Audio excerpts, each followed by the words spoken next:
Super Broly is a cool caveman over the last one being a demon. Turns into slime. Depends on what you want from your characters. Do you want someone sympathetic, or do you want a mega hype wrestling heel who's a one-liner machine? Yes. See, this is where Dax and I agree. I agree with Dax's assessment 100% right here. Do you want someone who is sympathetic or a mega hype wrestling heel who's a one-liner machine? That is an objectively correct assessment. Yeah, Android 13 is a good Dragon Ball film. I do. I like Android 13 quite a bit, actually. Charismatic is too long a word for a $2 donor. Trying to get that additional 3. Chair of Paradise always has the best takes. Surprised they didn't animate Nekomajin Z like they did Sandland. Yeah, I would really like to see Nekomajin Z animated. I would.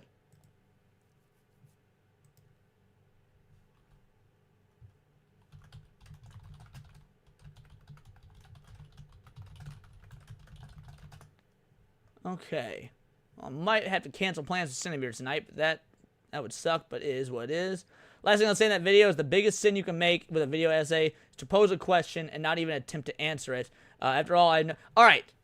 Now, in that regard, I will agree. See, that is a good argument to contend with in the video. He didn't actually answer the question proposed about whether or not sequels can ruin a franchise. Totally agree with you. I will not argue that whatsoever. I think that is a point I will concede to completely. Thinking of gaming, anyone else praying to the optimization gods that Crimson Desert runs well? I know that Atreus and Kata and them are looking forward to Crimson Dawn. I don't really, or Crimson Desert, I mean. I don't really care one way or the other. It's not a game that I'm going to play.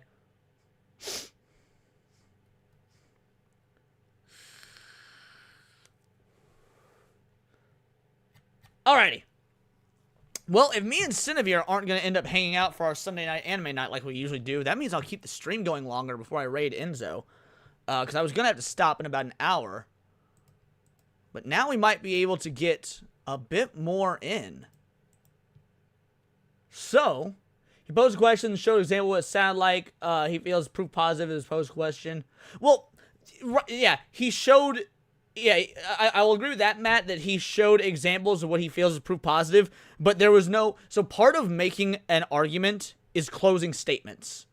And you, at least in my opinion, you fail to actually... You can use all the examples you want, but if you don't use closing statements as a bookend for your argument, then you lost.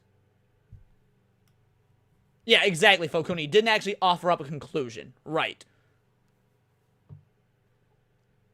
Alrighty. So we've been doing like every other video. When you compress your eating into a single... We've been doing like every other video being some sort of food-oriented video, which I kind of like. That was an accident, but I'm down for it. So this one is what happens to your body when you eat once a day, hour by hour. Now, as somebody that only does one meal a day, let's check this out. When you compress your eating into a single focused window, a protocol often called OMAD, or 1 meal a day, you aren't starving. You are flipping a switch that most modern humans have never touched. Imagine a warehouse where delivery trucks never stop arriving. The manager is screaming, boxes are piling up, blocking the exits, and the roof is leaking because no... I'll be real, all this does is sound like the warehouse that I worked at, like, 11 years ago. Sounds like where I worked 11 years ago. No one has time to fix it. This isn't just a metaphor. This is you. Doesn't that slow your metabolism? If it does, I'm not sure he'll bring it up, but I take metabolism pills every day. I take one metabolism pill and then one metabolism vitamin every day. And then I take other vitamins as well, but... Your body on 3 meals a day. Now, imagine what happens when you finally lock the doors and stop the trucks.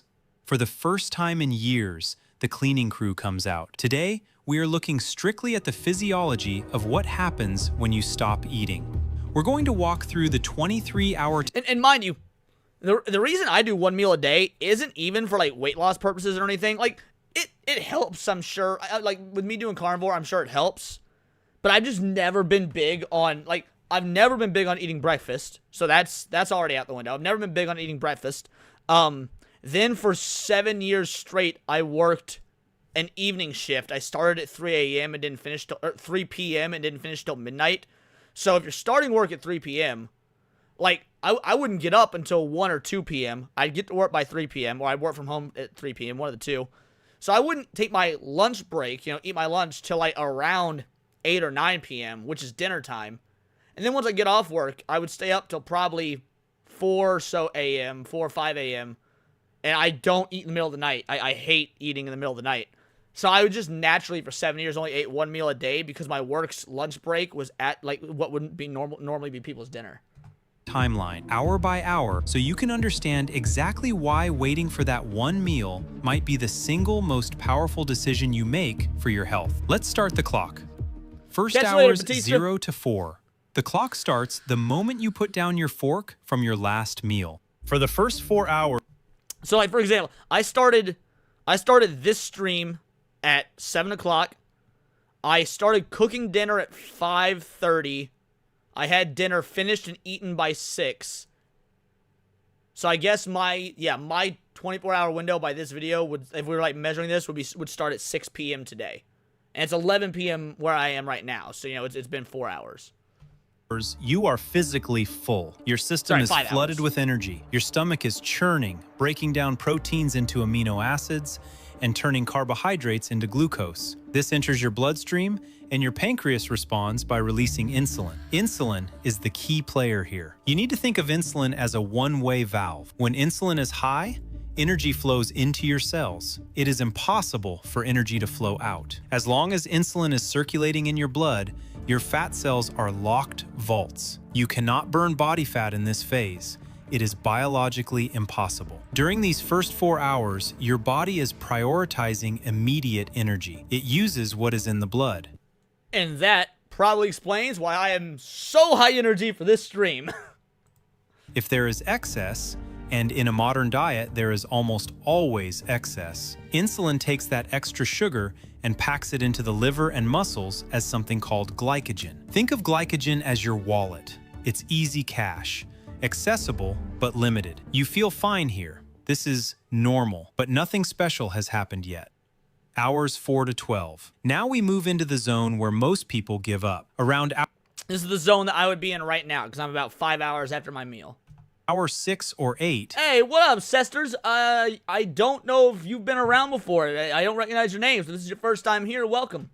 Your blood sugar begins to normalize. The massive influx of energy from your meal is gone. The warehouse is quiet. The insulin, that busy manager, starts to clock out. This is where your brain sends a signal. Hey, the easy cash in the wallet is running low. This is ghrelin, the hunger hormone. It spikes. You feel that rumble in your stomach. You might feel a little irritable. This is the moment. See, ever since being on Carnivore, I don't experience this. Now, when I'm not on Carnivore, I 100% agree this is true. Like, you eat something, something sugary or sweet or fast food or something with carbs or whatnot, I fully agree with this. After about that 5-6 hour mark, you start to feel like you need to eat again. I don't have this problem whatsoever on Carnivore. Like I said, I'm sitting about 5 hours since my only meal I had today. I don't want anything aside from water or tea. And frankly, the water and tea is more because I like to make sure I stay hydrated and keep, like my throat clear and stuff because I stream for so long. Ebonics Kang for a 2-banger. I don't know why fasting is hard. 24 hours. I agree, Ebonics. I tried to do an 11-day fast, like about probably 8-9 months ago. I broke after day 7 or 8. I'll admit, I broke after day 7 or 8. An 11-day fast was asking a lot. But I did get 7 or 8 days before I finally broke. 24 hours is fucking nothing. People mistake for starvation. They think, oh no, I'm shaky, I need to eat. But you aren't starving. You are just addicted to the easy fuel. Your body is like a car that has only ever run on high-octane gasoline, and now it's being asked to switch to the backup battery. It stutters. If you push through this, a fascinating shift occurs. Your liver realizes no new food is coming, so it opens up the glycogen wallet. It starts breaking down stored sugars to keep your blood glucose steady. You aren't losing muscle. You aren't dying. You are simply using the cash you saved for a rainy day. Now entering 12 hour. At this stage, your glycogen stores that This is where I usually would prefer to go to sleep because I do start feeling the effects of not eating at about the 12-hour mark. And that's why I prefer to just, like, go to bed so I don't have to deal with it. Ebonics Kang for a 2-banger says, I made it 4 days and broke because I had to work. That's true. Like, the 7 or 8 days, whatever, that I made it, if I'd still been working full-time, I would have broke a lot faster. It's a whole lot easier to keep yourself on track when you can design your own schedule like I do for streams and videos and stuff. Easy cash are dropping to critical lows. Now, the body has a choice. It can shut down, or it can unlock the vault. Since you are a survival machine designed to hunt for days without food, your body unlocks the vault. Insulin drops to its lowest baseline level. This is the signal your biochemistry By the way, shout out for the 2-banger, but I didn't say thank you. Thank you. Been waiting for. With insulin out of the way, the enzyme hormone-sensitive lipase activates. This enzyme is the key that unlocks your fat cells. For the first time in perhaps days or weeks, your body begins to draw energy effectively from your adipose tissue. You are no longer running on the bagel you ate yesterday. You are running on you. Hour 14 to 16. Veldrain with a 5-banger. Anything is healthier than being a vegan, which can use a person to needlessly fight cause a person to needlessly fight federal agents. First of all, based as fuck. Here's a clip. I will come anywhere you want me to come. All over his backside run! I wanna fuck you in the ass right now. Thank you. It's nice to get some appreciation around here. Truly appreciate the 5-banger. Thank you. And it's funny you bring up veganism. I've told the story before, but I'll tell it again. I used to date this chick. Bro, hottie with a body. Like, she had an incredible body. And to be fair, she was a vegetarian. She was a vegetarian, which is gay as fuck, but whatever, you know, she hot, so it's okay. But then she switched to veganism after we split up. I still, like, we still follow each other on Instagram and shit. And, oh, she gaining so much weight since switching to vegan. Like, she used to be slim, son. Like the definition of petite. She's putting on some poundage after switching to vegan. And it's because probably she's eating all these, like, if I had to guess, replacement foods that are all, like, fake and have all these extra, like, preservatives and replacement stuff put inside it to simulate non-vegan shit. It's so bad, dude. Fuel change phase. Between hour 14 and 16, the feeling of the fast changes completely. The hunger pangs usually vanish. Why? Because the fuel supply is no longer fluctuating. When you rely on food, your energy is a roller coaster. When you rely on body fat, your energy is a steady... I don't necessarily want to stick Rabnad. I actually like gals that got some thickness to them and whatnot. But it's got to be thick in the right places. You know, got to be thick in the thighs. You got to have some wide hips, things like that. If you got a fat face, fat arms, or fat stomach, outski. Nuh-uh. We ain't doing it. Like, but I will accept B-cup titties if you got a nice slim stomach. Now, obviously, the ideal is 36C. Like, that's the ideal for a woman, 36C. Veldrain with a 2-banger. Vegan replacement food is often Hostess snack cake. That is also true. A lot of pseudo-vegans out there just be using sweets as an excuse to be vegan. Flat line. You have tens of thousands of calories of fat stored on your body right now, even if you are thin. That is a battery that can run for weeks. As your body breaks down fat, the liver converts these fatty acids into ketones. This is crucial for your brain. Your brain cannot burn fat directly. It needs glucose or ketones. And it turns out, the brain loves ketones. Ketones are a super fuel. They burn cleaner than glucose. And white dudes on the internet love tectones. And I'm one of them. Glucose creates a lot of metabolic smoke, what we call oxidative stress, when it's burned. Ketones burn clean. They produce more energy per molecule with less waste. This is why around hour 16, people report the lift. The brain fog evaporates. Your focus sharpens. You don't feel lethargic. You feel electric. This makes evolutionary sense. If a hungry caveman got sleepy and dumb, he wouldn't catch prey. He would die. Hunger makes us sharper. It turns us into hunters. Hours 16 to 18. Now we arrive at the most important part of the cycle. This is the reason many researchers are obsessed with this timeline, autophagy.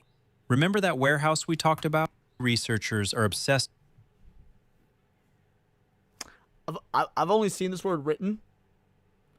I've only ever seen this word written. I thought it was autophagy. I'm gonna be real. I always thought this word was autophagy. With this timeline, autophagy. Remember that warehouse we talked about? The one that was too busy to ever get cleaned? At hour 18, the warehouse has been empty for a long time. The manager looks around and realizes he has a problem. He needs proteins to keep the machine running, but no new delivery trucks are coming in. So, he orders the staff to start scavenging. They look around the warehouse for broken shelving, rusty pipes, and old Ebonics Kang for a $1.49 super sticker, just whipping that banana. Just throwing that fucking banana. You can dodge a banana, you can dodge a ball. Trash. They break these down and melt them to create new, strong steel. In your body, your cells start hunting for damaged proteins. They find mitochondria, the little energy factories in your cells, that aren't working well anymore. They find misfolded proteins that could eventually lead to diseases like Alzheimer's. They even find viruses and bacteria hiding in the cell. Your body creates a membrane around this junk, dissolves it, and recycles it into brand new, pristine amino acids. This is autophagy. It literally means Gal Carrimon coming in with a 99-cent banana as well. We just getting potassiumed up tonight, son. Means self-eating. It is your body's internal recycling program. This process is the closest thing we have to the fountain of youth. It is deep cellular repair. When you eat all day, autophagy never turns on. The cleaning crew never comes to work. By fasting to hour 18 and beyond, you are allowing your body to take out the trash. This is why skin starts to look better. This is why old injuries often start to feel better. You are finally clearing out the debris. Hour 20 to 22. Now the skeptics will say, but wait, if my body... So, autophagy. Nothing to do with Milo Yiannopoulos. Based Milo Yiannopoulos reference in a super chat. Well done, Veldrain. Thanks for the two-banger. Body is eating itself. I need to fast. I'll do it on my days off. Dude, fasting is key, man. I love, even if I'm not doing the carnivore diet, which to be fair, I love doing. I'll probably never stop. But even if I'm not doing carnivore, I'm still fasting because it feels good to fast. Not even biologically. Like it does feel good biologically. Don't get me wrong. But not even just from the biological aspect does it feel good to fast, but also you're training yourself in a self-discipline. And having self-discipline just feels mentally good. Knowing that you can do something, sticking to it, it builds something that, due to us living in an era and generation of instant gratification, is a very important skill to have. You get mad headaches and shakes when you fast, that will pass. That will pass, especially after you get your body, it'll pass within a few hours if you let it, and then it'll just stop happening altogether once you've been trained your body for a couple weeks doing it. Zelozy with a 5 banger says, I've been eating one meal a day for a few years now. This explains a lot. Bingo, bango, bongo. Exactly, Zelozy. And then we got Sexy Sonia. Sonia has been too long, girly. Sexy Sonia up in this bitch with a 10 banger. Love you to the moon and back, even if you voted for the wrong side. Team Coke, going to bed, but want to show some love to my favorite colorless Twizzler. In the words of DJ and Mikey. Sonia, hopefully you see this before you go to bed. Hopefully this will be the last thing you see. Like, I don't think humans were meant to see sissy hypno inflation compilations. But hey, by the way, did you know that I suck dick as a man? I lick the ass of other men. But really quick, I lick the balls of a man. Shout out, Sonia. Thank you so much, girly. You sweet dreams. Get yourself a nice rest. Enjoy your day. And make sure we all practice fasting. Isn't it eating my muscle? This is the most common myth, and it is physiologically backwards. At hour 20, as you get deep into the fast, your body releases a counter-regulatory hormone to protect you. This is human growth hormone, HGH. Studies show that during fasting, HGH... We naturally produce HGH? That is totally new to me.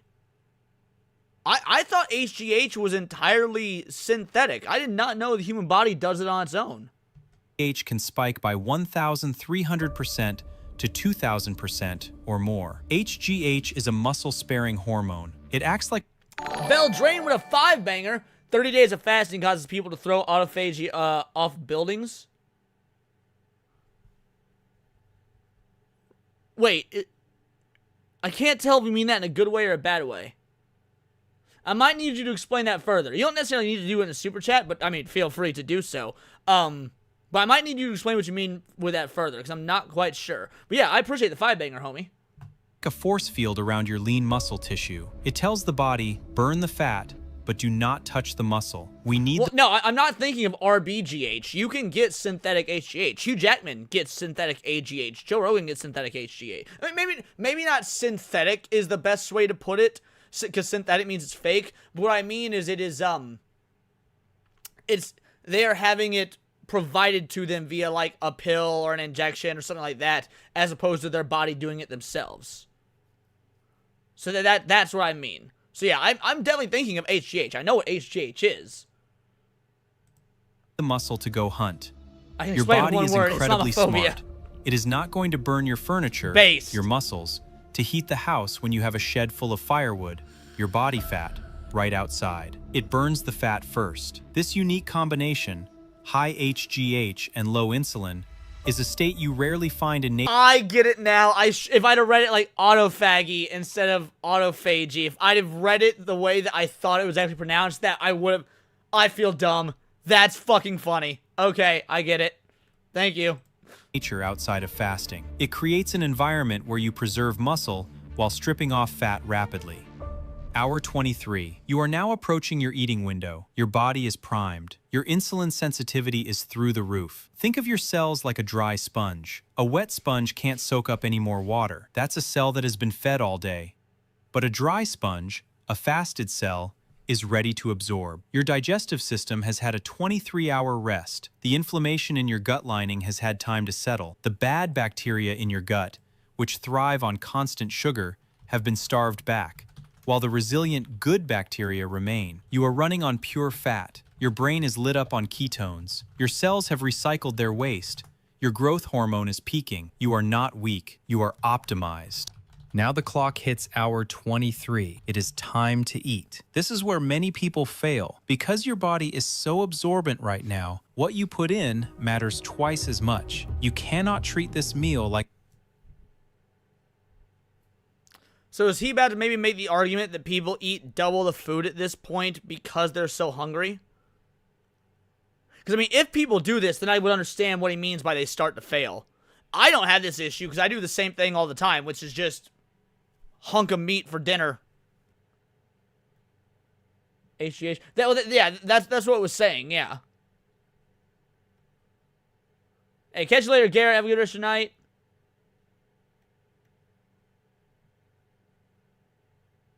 Fasting the stream, too. What are you guys talking about?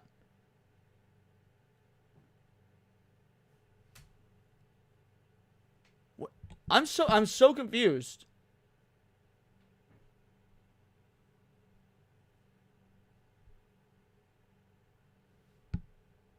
Stream's buffering? It's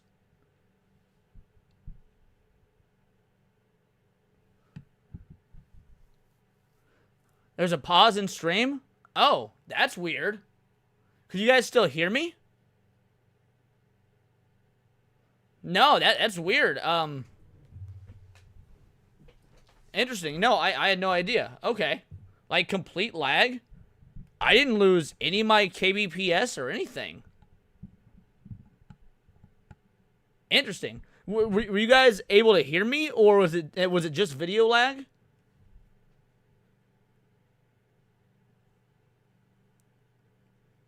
Okay. Well, anyway, I was saying hi to the new people that joined in. You know, I saw Vagabond and whatnot. I was saying goodbye to those of you that left.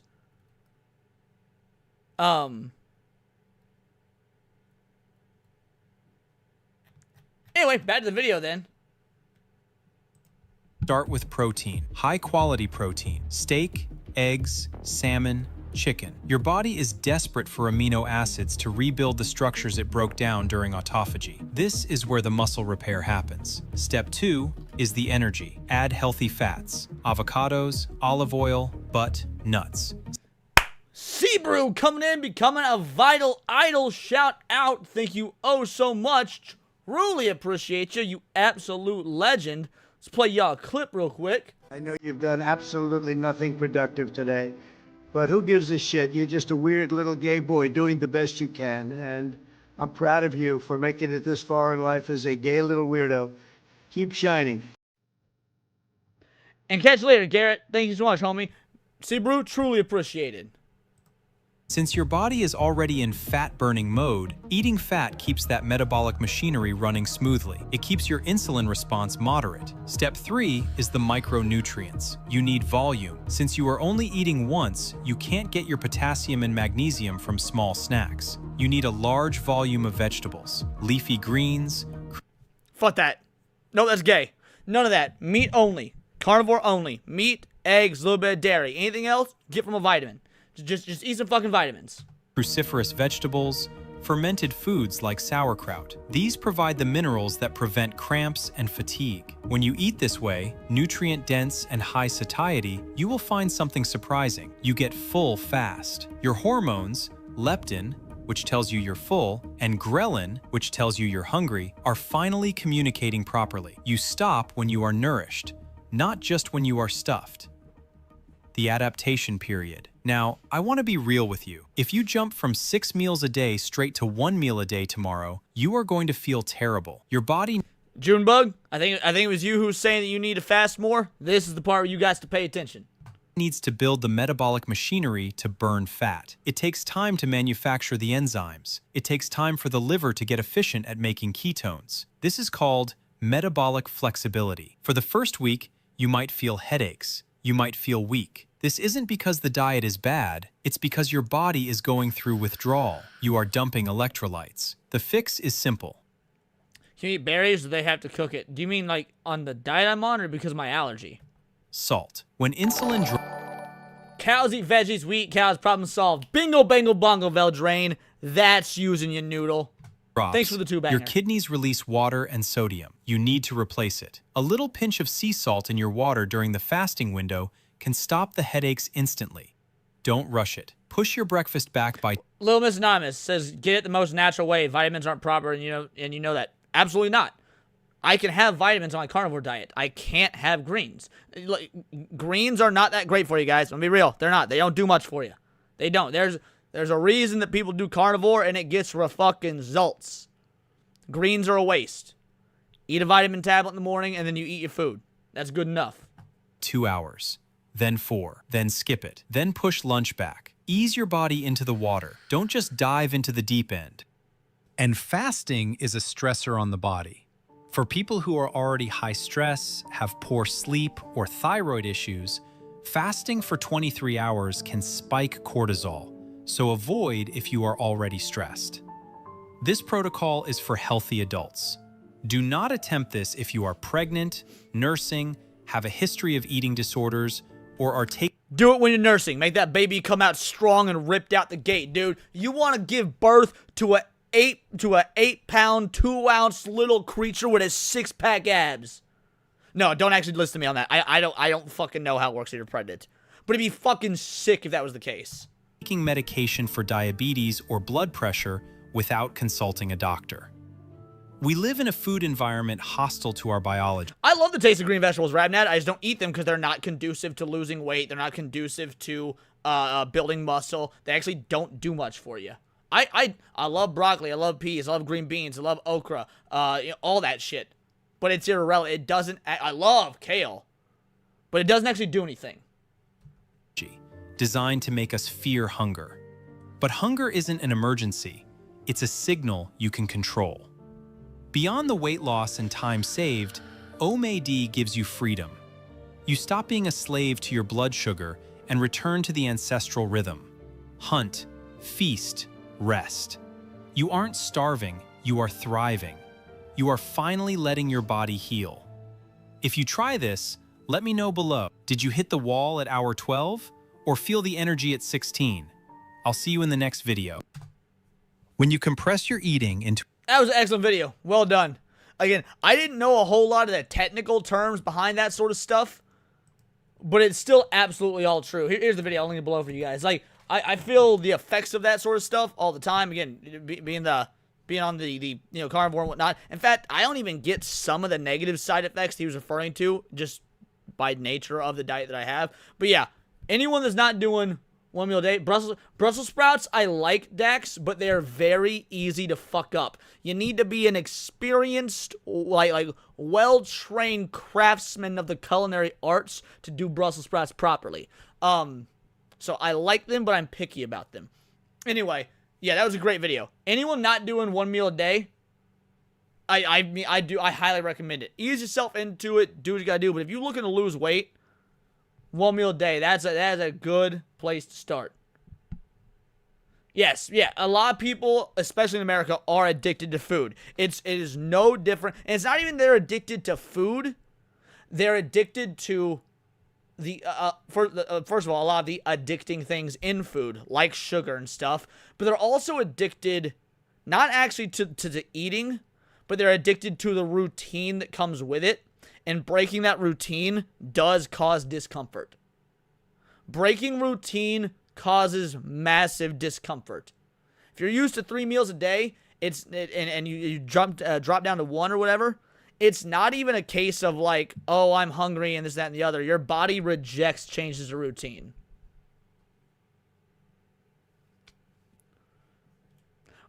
Okay, but Deca, you can make them a myriad of different ways. However, they fuck up very quickly. You've got a small cooking window for them because they cook fast. Otherwise, they're either like, they're underdone or they're very overdone. So when I say Brussels sprouts are difficult, what I mean is you have to master that small cooking window. Not that there's not a variety of ways you can make them. Yeah, there's a lot of different things you can do with them. There's a lot of different things you can do with a bunch of food. But Brussels sprouts have a very small window. Ebonics Kang is correct. Stop eating enriched flour bread. He is absolutely correct. That is one of the most terrible fucking things you can do. Enriched flour is awful for it. And when you see it at the grocery store, it's like, oh, whole wheat bread. Doesn't matter. That's actually not any healthier. In fact, a lot of times it's even more unhealthy. Yeah, stay away from that. When I was bodybuilding, it wasn't so much that I ate more meals, but I added a bunch of protein and shakes, some supplements. I didn't do this because not working out properly. Well, there's a difference between building muscle and getting healthy. Like, you can have a fuck ton of muscle, but not and still be unhealthy. There's a reason that a whole lot of like Mr. Universes and muscle men and bodybuilders and whatnot die young, or at least die early. And it's because that. So I'm not saying you were doing this, but in general, putting on mass isn't inherently a good thing. Now it can be, like it absolutely can be if you're doing it properly. I have no reason to believe whether you were or weren't doing it properly. I don't know. But the idea that like doing XYZ thing while you're lifting, that will help you get results for building muscle and whatnot. But that doesn't necessarily mean that you're being healthy about it. I used to be a gym rat, so I get it. All celebrities eat ice and pizza to bulk up and work out like horse on roids. Honey wheat and biscuits I make is about the only bread I eat. So long as you're not using enriched flour to make it, then that's fine. Just like liver, they have a specific way for you should cook them if you cook them too long. Yeah, exactly. Again, Brussels sprouts have a very small cooking window.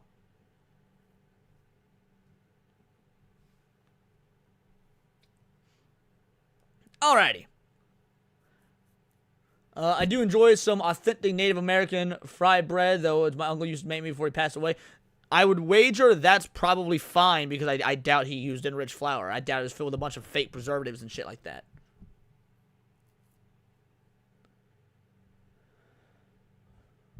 Bodybuilders die from steroids? They can. Yeah, they absolutely can. Alrighty.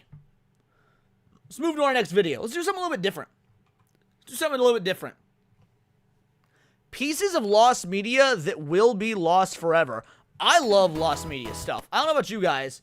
I love lost media. I love when lost media is found. I love the stories and the histories behind lost media. Like, it's such a fascinating concept for me. And quite frequently, I go down these rabbit holes of, like, what lost media was found on, you know, by the end of 2025, shit like that. So let's see pieces of lost media that will be lost forever.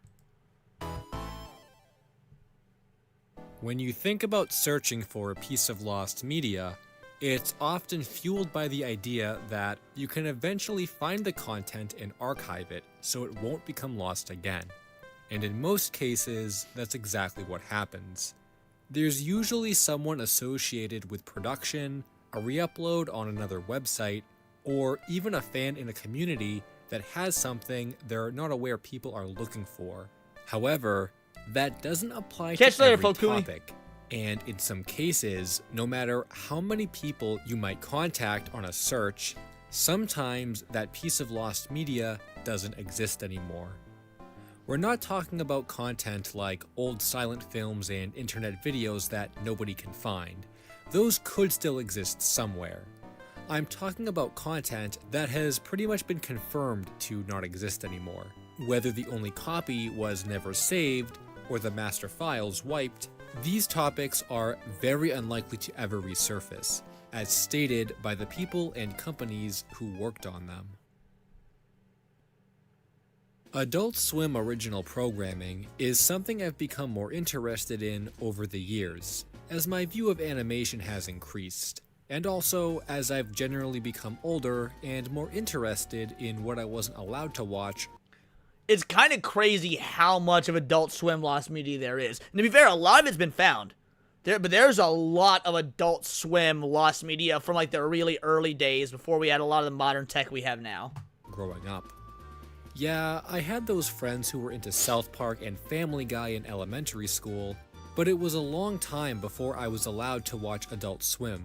And Charlie Zulu Oscar, Nosferatu is not lost. In fact, Nosferatu will probably never be lost. There's supposedly like a lost cut that has different music. I don't know if that's actually true, but what you're actually thinking of, there's actually supposedly a German Dracula film that was 2 years earlier than Nosferatu, and that is supposedly lost media. Now, that's the confirmation that it even existed to begin with to be lost is actually really dubious.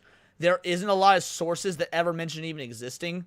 So if it did exist, then it's lost, but we don't even know that it does exist. So that's probably what you're thinking of when you say Nosferatu.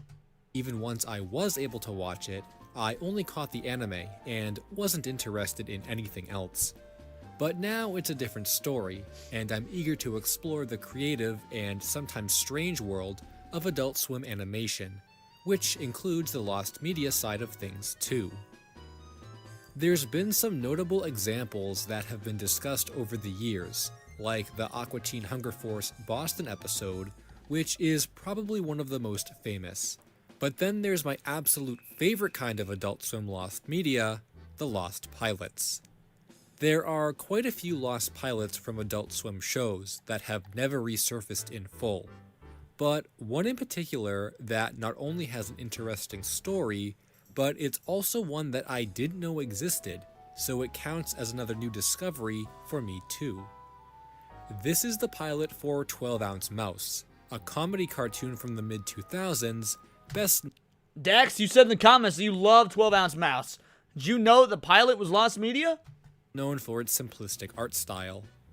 I remember coming across clips of this show on YouTube a few years ago and became very interested in the concept, but never got around to watching the series. However, something that I'll never see is that lost pilot, because it doesn't actually exist anymore. In a 2021 interview with the 12 Ounce Mouse fan site Corndog Central, series editor John Breeston made mention of an early pilot that very few crew members who worked on the series were even aware of, stating, "I wish I saved the pilot episode. Only Mayalaro and I know it. It's lost to time now. I kind of hate myself for not documenting this history. It's so rare. Our SVP, Keith Crawford, was the voice of Golden Joe, and he was Mouse's boss for real. It's gone now forever. I hate that I didn't document it. I feel like this at times. I feel like I should back up my videos and stuff. I rarely do. If my channel were to ever get axed, the vast majority of my videos, the ones that aren't uploaded to Rumble, just gone forever. Just gone forever. Because I don't have the space to keep all those files and stuff. It was also mentioned that the pilot was never meant to air, and several of its assets were made purely to sell the show to Adult Swim. Eventually, another pilot was created and titled Hired, which became the official first episode of the series as well, and originally aired in 2005, about a year after the original pilot was made. It's really unfortunate that nothing from the original vision of the show was saved, and it's even more unfortunate that there's nothing we can do to recover content from it, since the only people who had access to it confirmed they don't anymore. This would be like if Van Partible, the only person who has a copy of the Johnny Bravo pilot Meso Blues. What? I would love to see this. There's a lost, well, I guess it's not lost because one person has it, but an extremely rare Johnny Bravo pilot. That sounds awesome. Lost his only copy years ago, or didn't have it archived. It would be gone forever. I'm also sure there wouldn't be any other copies in existence since a second pilot was made once the series was picked up, and that's exactly like Johnny Bravo 2. The What a Cartoon pilot is what Cartoon Network would have in their archives, not Meso Blues. The details about what happened to it specifically are not discussed, so I'm not sure if it was just misplaced or deleted, but unless another copy is found by John Breeston or the series creator Matt Maialaro, it's gone forever. It's sort of become a recurring joke when it comes to pieces of lost media that are particularly bad looking or awful, that the content is so bad it should stay lost forever, rather than being found. And by pure coincidence, that's exactly the scenario that led to one production pretty much being erased from existence for its poor production quality. Alright. So I was a huge, and I mean huge, I was obsessive as a toddler with Thomas the Tank Engine. Thomas the Tank Engine was, again, autistic as fuck apparently, because I liked trains out the fucking womb. I had no idea there was Thomas the Tank Engine lost media. I'm hooked. Let's go. And accidents on the set. What's more is that all of the disasters happened live, so it's not often you hear about this kind of thing, and that makes it both more interesting. Disaster? They weren't using full-size trains. They were like little electric trains, I thought. There's no way there was a disaster. What are we talking about? And It's Tank Engine, not train. It's not Thomas the Train. It's Thomas the fucking Tank Engine. Hilarious to me. I'll be the first to admit I'm not a big fan of Thomas the Tank Engine, or the lost media surrounding the series, and there's actually a surprising amount of it if you do your research. What? The last time I really thought about Thomas was back when I was a kid and had a whole train table set up with tracks and characters from the show. But a few years ago, everyone seemed to jump on the lost Thomas pilot, and that seemed to be a pretty big interest for the community. However, I've come across a piece.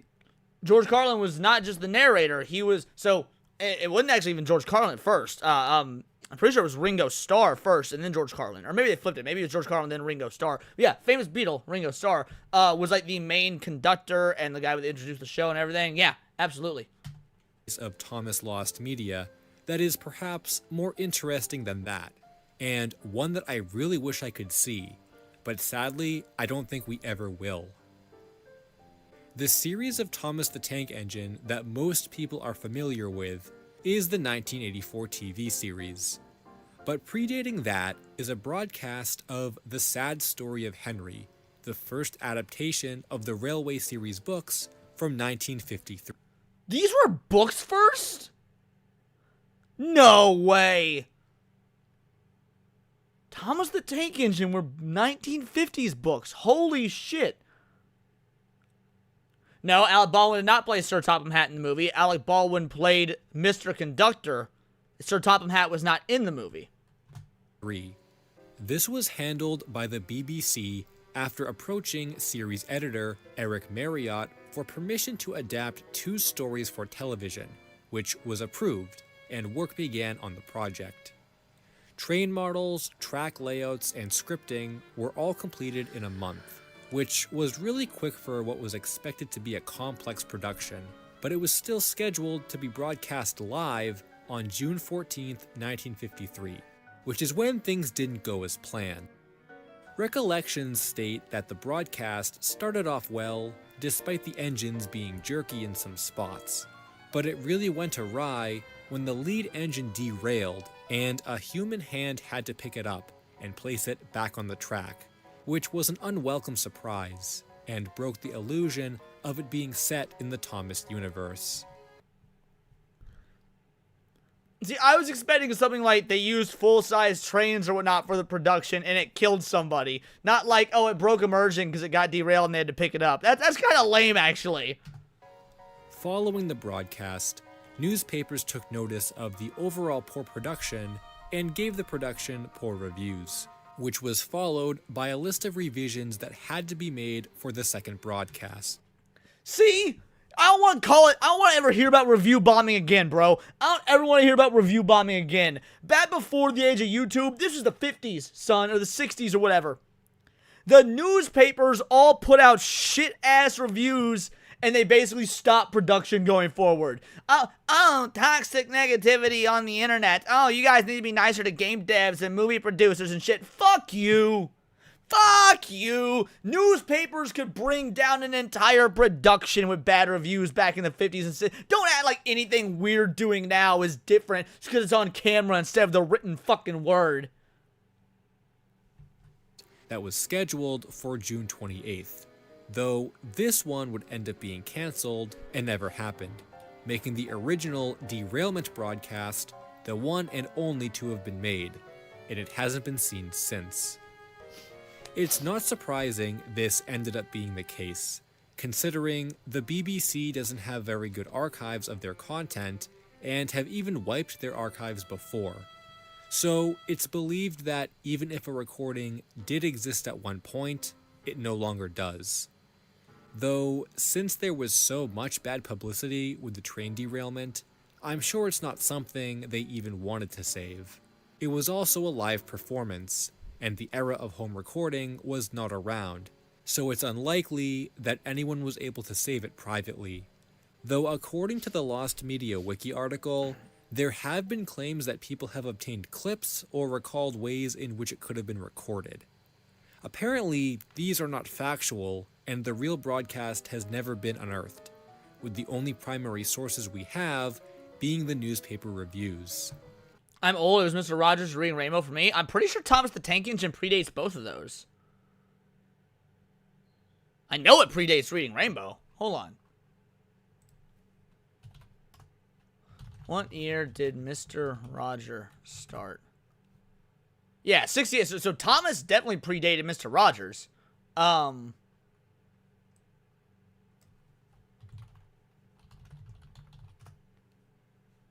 definitely, yeah, Thomas is the oldest of the three. Yeah, Thomas the Tank Engine is the oldest of all three of them.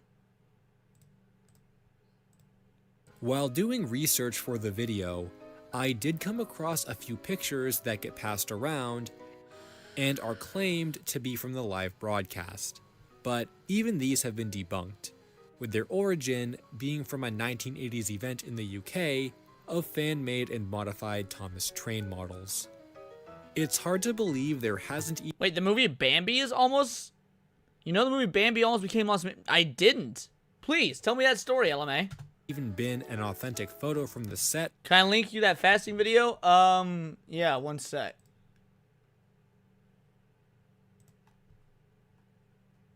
When you compress your eating into a... Alright, here it is. Link to the fasting video is right there in the chat. Or rehearsals, that depict the setup or could give us an idea of how the models look. Yeah, no, Thomas, now to be fair, I thought it was like the 60s and 70s. According to this, it actually started in the 50s, which blew my mind. Unfortunately, this is one of those instances where the older the piece of lost media is, the less likely it is to still exist. When it comes to lost media, most of the time the media in question becomes lost by accident, and it's not often that creators intentionally make content unavailable for viewing after it was made. So only a special set of circumstances would allow for that to happen, and this is a really interesting story when it did. I came across this article on the Lost Media Wiki a while ago, but forgot about it for a long time. Probably because I never even heard about this show before. The Fun Day Paw Pet Show.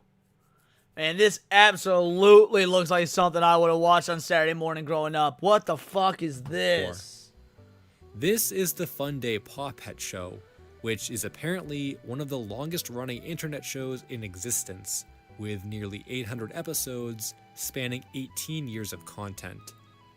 Before researching this topic for the video, If this is an internet show, how is it lost media? There's no way something that ran for 18 years on the internet's lost. It's gotta be just like maybe a single episode or something. I hadn't even seen a second's worth of content from the show. So after looking it up, it's a comedic puppet show that uses animal characters in humorous skits and banter. I kinda liked it, so it might be surprising to hear that this playful style changed completely for one day, which will never be seen again. It was on September 11th, 2001.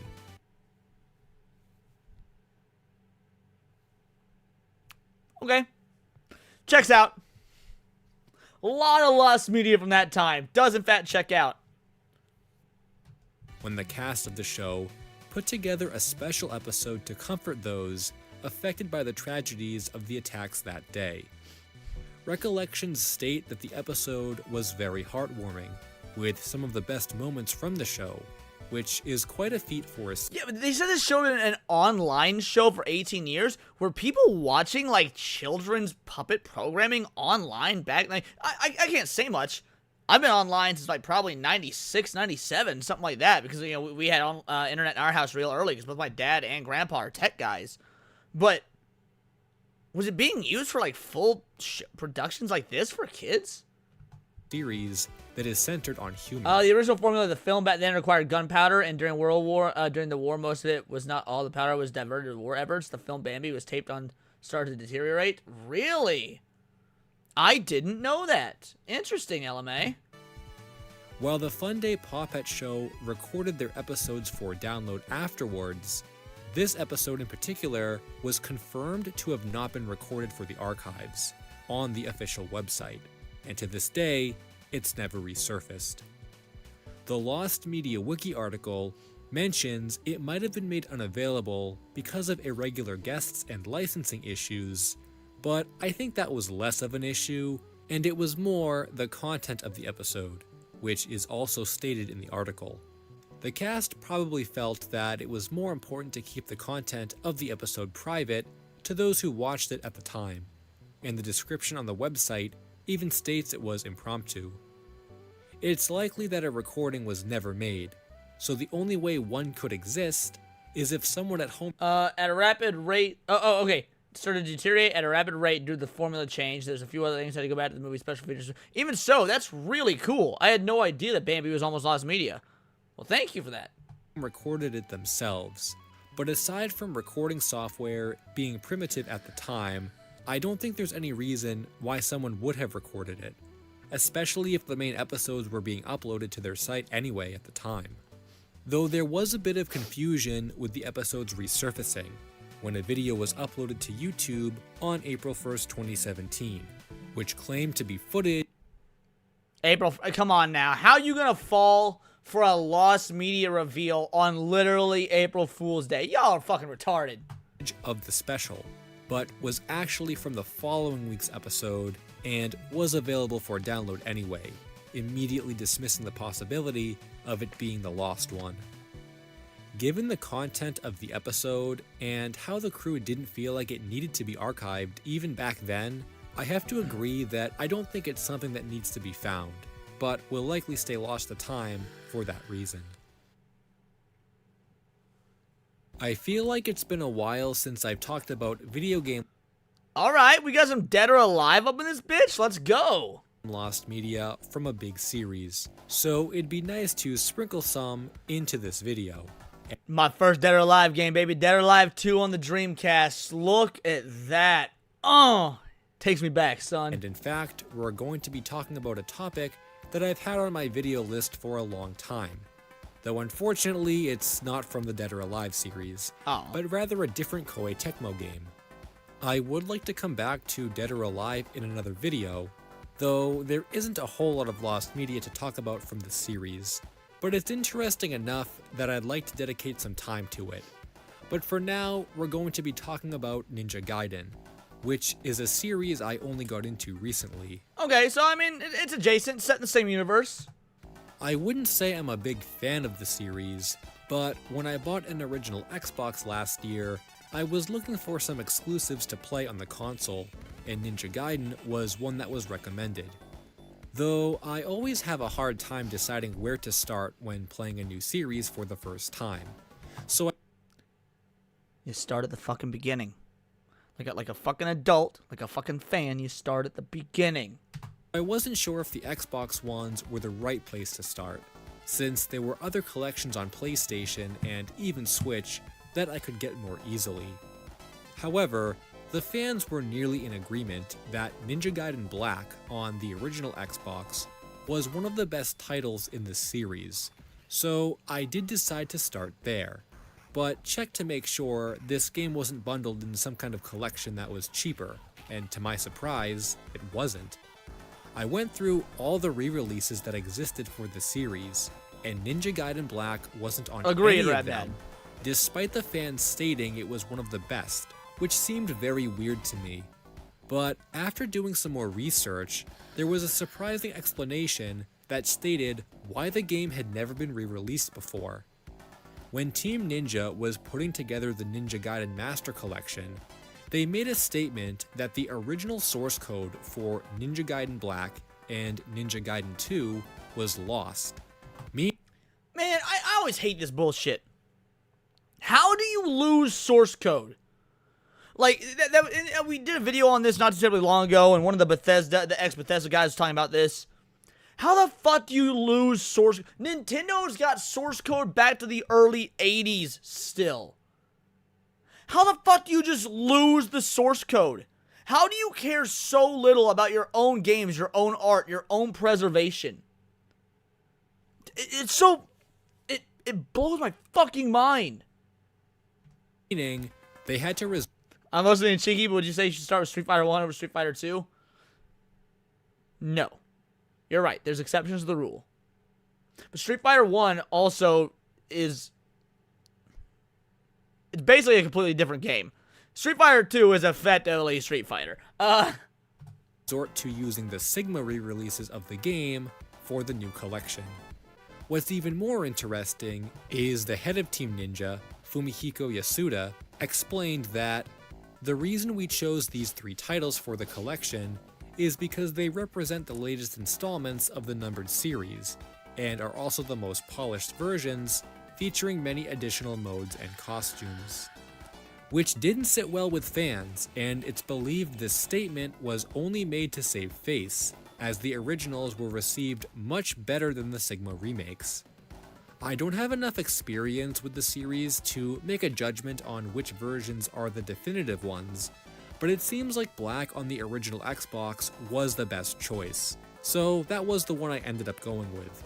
And while I haven't beaten it yet, I'll be thinking about how this release is the only way I'll be able to experience the game, and in some sort of way, I'm playing a piece of lost media. So, I guess that argument does make sense. Like, this game is available, you can play this game, but since the source code is gone, eventually this will become lost media, because disc rot happens. Disc rot happens, there will come a time when every single last existing physical copy of this game will be unplayable. And if it was never ported or recreated or whatnot because of the lost source code. So what we're really looking at right here is future lost media. That's right, guys. I went there. I'm talking about another piece of Sega Saturn lost media, even after I talked about High School Terror Story in my last video. But this topic is much more interesting for the mysterious and unconfirmed story surrounding this title, and it's from one of my favorite genres of all time, shmups. The Saturn itself is a great console for shmups, and that's pretty much what got me to collect for it in the first place.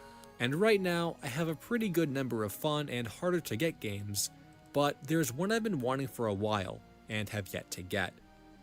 This game is called Blast Wind, and for a long time I didn't even know the game existed, because it's nowhere near as popular as other shmups on the console, despite being made by Technosoft, who has become very well known for Thunder Force and Hyperduel. But this I've also never played Sega Saturn. I've never played Sega, because a lot of the Sega Saturn games also got ported to PC, like Windows 98 and stuff.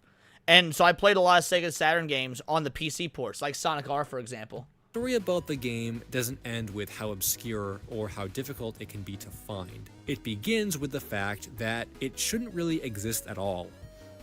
This information comes from Hardcore Gaming 101, and is one of the only places online that I've ever seen this info documented.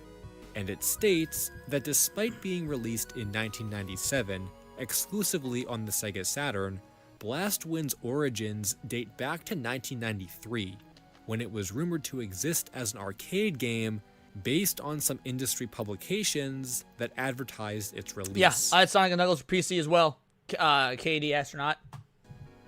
This information comes from MAME developer Shimapong, and was backed by another claim from PCB Collector. Now, to be fair, I had it on the Genesis as well. So, I had Sonic 1 through 3 on the Genesis, and then I also had at least 2 and 3 on the PC. I don't remember if I had number 1 on the PC or not.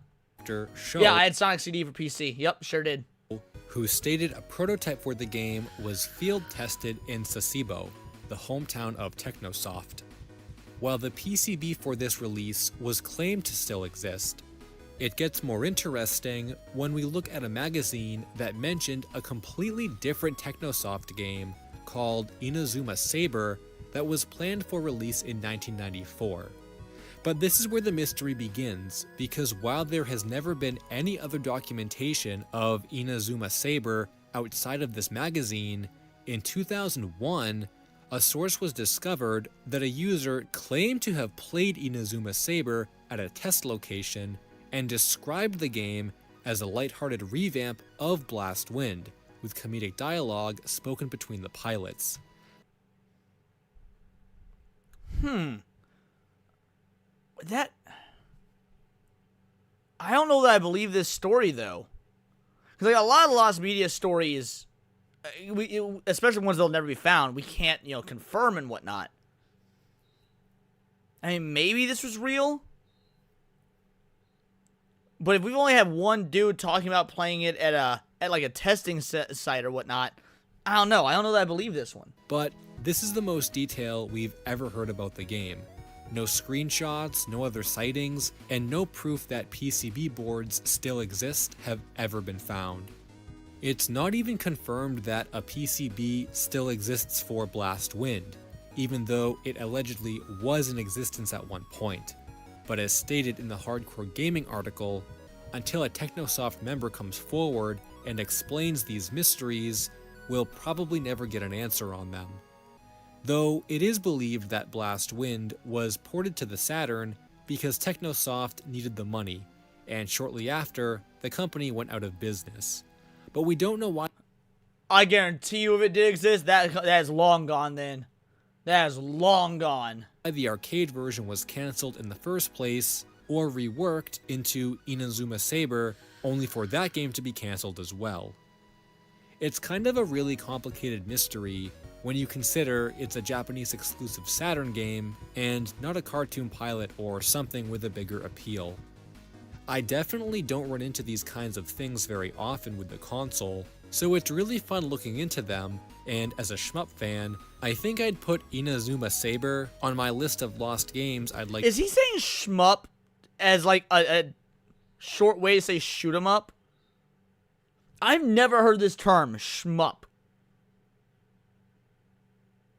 Zolozzi's saying yeah, and it's cringe.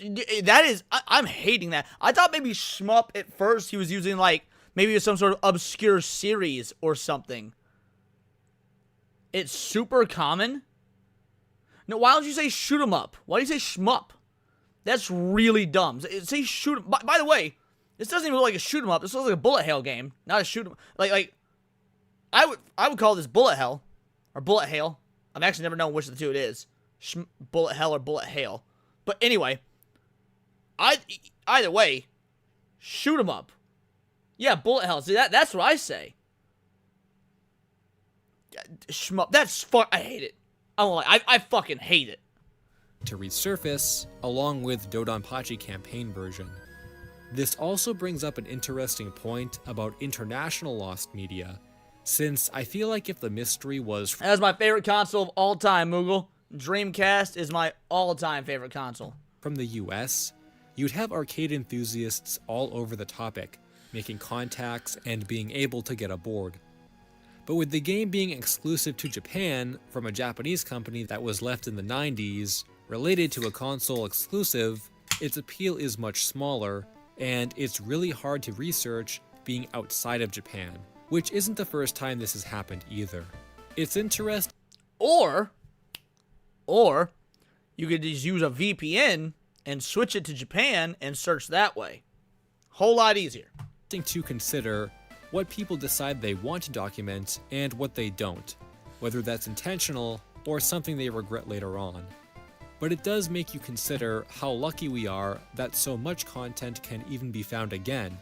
What if every cartoon pilot was never archived by the show staff, or all internet content was taken down after it originally aired? This makes finding lost media even more important, and it can give you a better appreciation for what the community... First-gen Dreamcasts were also kind of shoddily built and broke down pretty quickly. Like, I'm almost... I doubt that was intentional as a way, because why not just build it properly from the beginning in terms of, like, the shareware and stuff like that? But it was a real convenient excuse for Sega to kind of change the way they built Dreamcast so that they were sturdier and also add more copyright protection. Because, yeah, my first, well, it wasn't my first Dreamcast, it was my granny's, but my granny's first Dreamcast went out literally within months. Now, to be fair, they replaced it for her for free, so that's nice. Has been able to save. Hey guys, I hope you enjoyed the video. That was good. I like this. I've never heard of this creator before. I mean, he's got Supersonic as his name, so you'd think I heard L Supersonic Q. And that video is a 3-year-old video. Well done. I quite enjoyed that. Again, I love the Lost Media rabbit holes. There's the video. Do what you want with it. But yeah, I like Lost Media rabbit holes. I think that was a lot of fun. Hope you guys enjoyed the hell out of that. Excuse me. Too bad Dreamcast didn't sell. I wonder what Sega would have made next if it did. World will never know, dude. World will never know. I want to check out the alternate timeline where the Dreamcast just fucking killed it.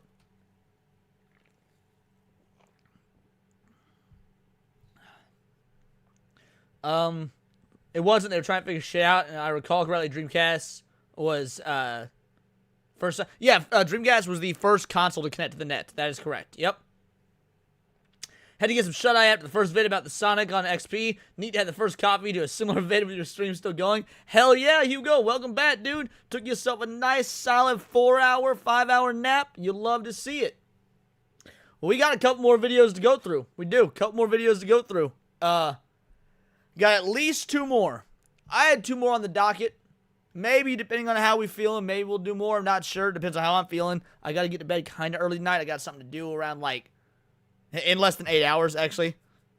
So maybe not. But we're going to do these last 2 videos for sure. Goku versus 20 Dragon Ball villains. My name is Goku, and today If you've watched these Jubilee debates, Sometimes I like them, sometimes I don't. But we reacted to a Dragon Ball Jubilee parody like a month or two ago. It was actually quite funny. So let's check this out. Goku vs 20 Dragon Ball villains. I am surrounded by all my greatest foes. Are you still accepting react requests, Leons? I am. None of the react requests that were in the Discord today would have made for very good react content. A lot of it was either political, which I don't do political stuff on Sundays, and then there was some that I just don't think I would have been able to add anything to. So I do still do, like, you guys put the react requests in the Discord. I still react to them. I've reacted to several of your guys' requests, but at least when I was setting up the stream, the stuff that was in the Discord was either political stuff or stuff that, or there was one other video, and it was Skeletor reacting to the He-Man trailer. I don't think I could have really done anything to add to that in any meaningful way. It's just not my wheelhouse, not something that I think I could have added to, and the idea of reacting is supposed to be to add your spin, your thoughts, fair use, all that, and I couldn't find a way that I would think that a Skeletor reaction video would work. Katie Astronaut, can I get a link for the Discord mods? Katie Astronaut, it is, the link to the Discord is in the community tab of my page. My YouTube page, go to YouTube, go to community, you can find the link to the Discord there. I don't want the mods putting it in there because Discord is members only. If mods just drop a link in here, even non-members will be able to join. So yeah, if you go to my community tab, you'll find the link to the Discord there. Roger, I'll throw it in there just in case. It's a Dragon Ball video, so I'm sure we'll get another argument if you want. Well, I will probably, these two have to wrap, but I will bookmark it to the watch later tab, which I do for a lot of stuff, for additional Sunday special streams.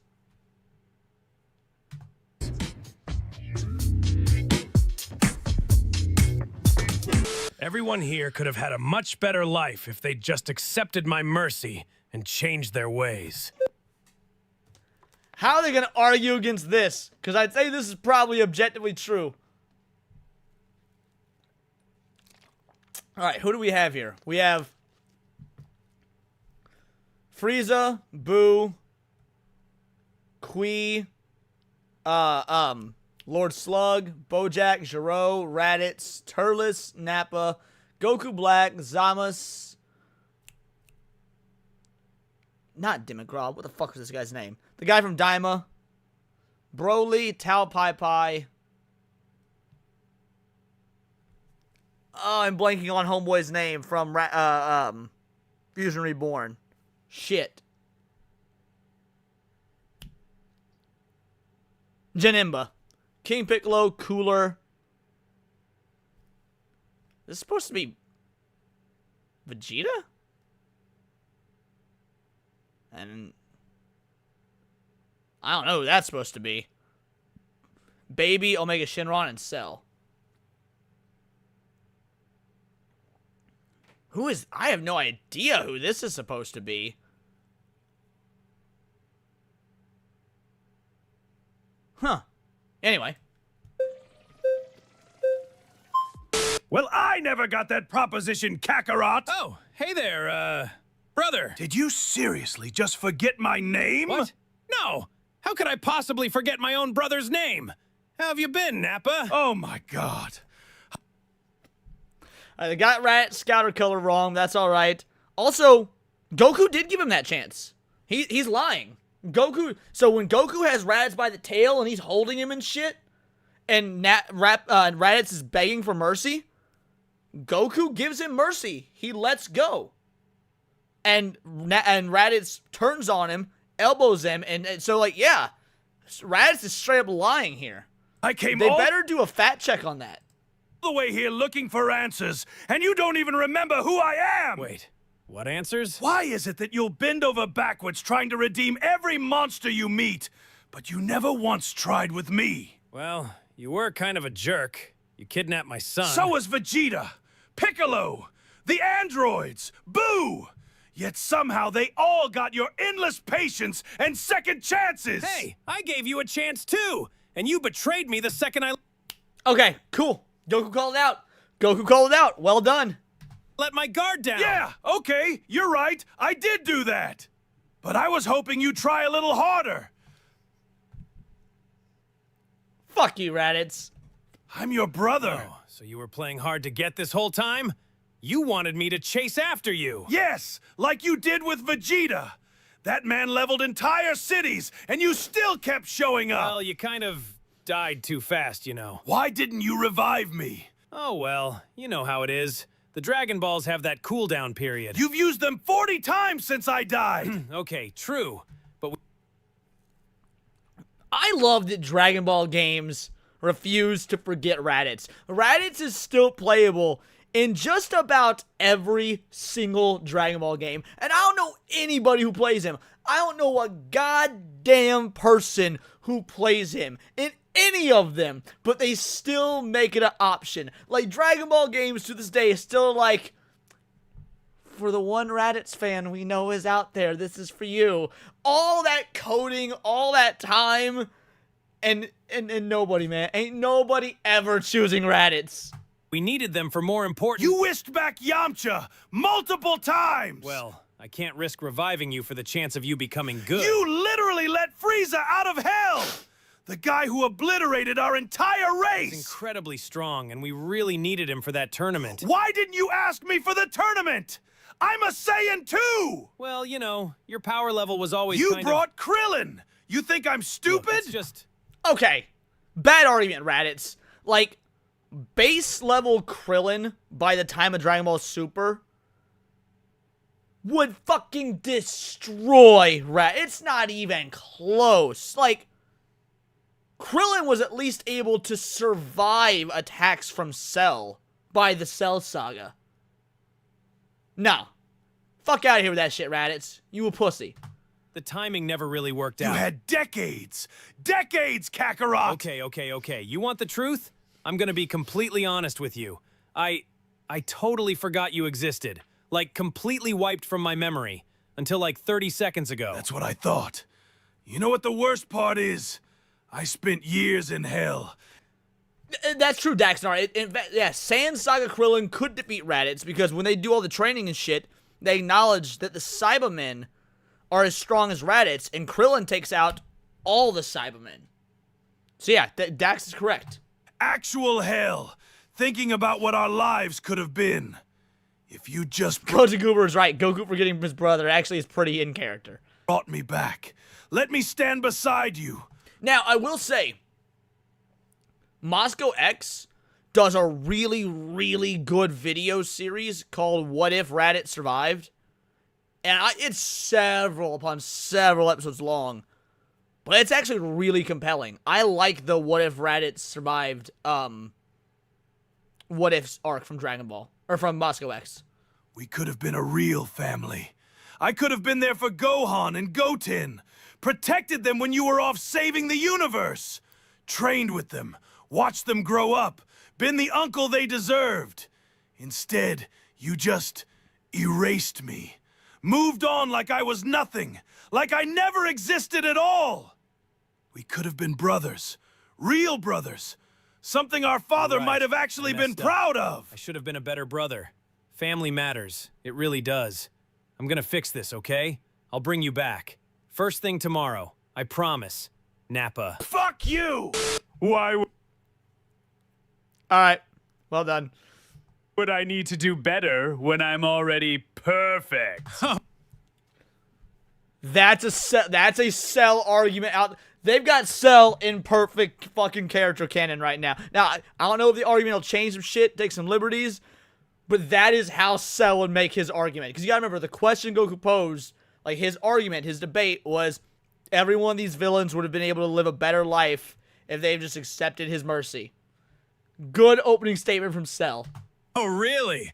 You honestly still believe that? What do you mean? You still think you're perfect. I mean, it's been a long time, you know. We've progressed so much since your final form was supposed to be the ultimate one. Idiot. What do you think I've been doing all those years in hell? Sleeping? I evolved too. Way beyond my final form. Behold, Ultra Super Perfect Cell. Oh, that's really impressive. I can sense that power. You're almost as strong as my Super Saiyan 3. Man, you could have been a real challenge about 10 years ago. Seriously. The thing about Goku saying that, like, you could have been a real challenge about 10 years ago, again, he would say that not as an insult. He wouldn't even think that that's an insult. He would just be like, that would just be Goku speaking, like, damn, 10 years ago, this would have been great. Like, that's so good. Impressive. What? 10 years ago? You mean you've evolved past this form? Yeah, to be honest with you. Good. I expected that. That's exactly why I had to invent this superior form. Behold, Super Divine Prime Perfection Cell. Oh, cool. I love that. I kind of hate that name. Or I mean, I hate that. I kind of love that name. Super Divine Prime Perfect Cell. Still better than Super Saiyan God Super Saiyan. This one has divine energy. Reminds me of when I first achieved God Key about 5 years ago. Did you do the ritual or something? You can act unsurprised, but I bet you didn't see this one coming. Superior, Ultra Divine, God... Yeah, we're getting awfully DeviantArt up in here. God, Hyper Flawless Perfection Cell. That form could cause some real trouble. For that one random form Future Trunks achieved when we were fighting. You think you're funny? Fine. How about this? The extra arms ruined it. I kind of like the extra arms because of how ridiculous this is. Mega, Giga, Ultra, God, Hyper, Peak, AI powered, perfect, perfection.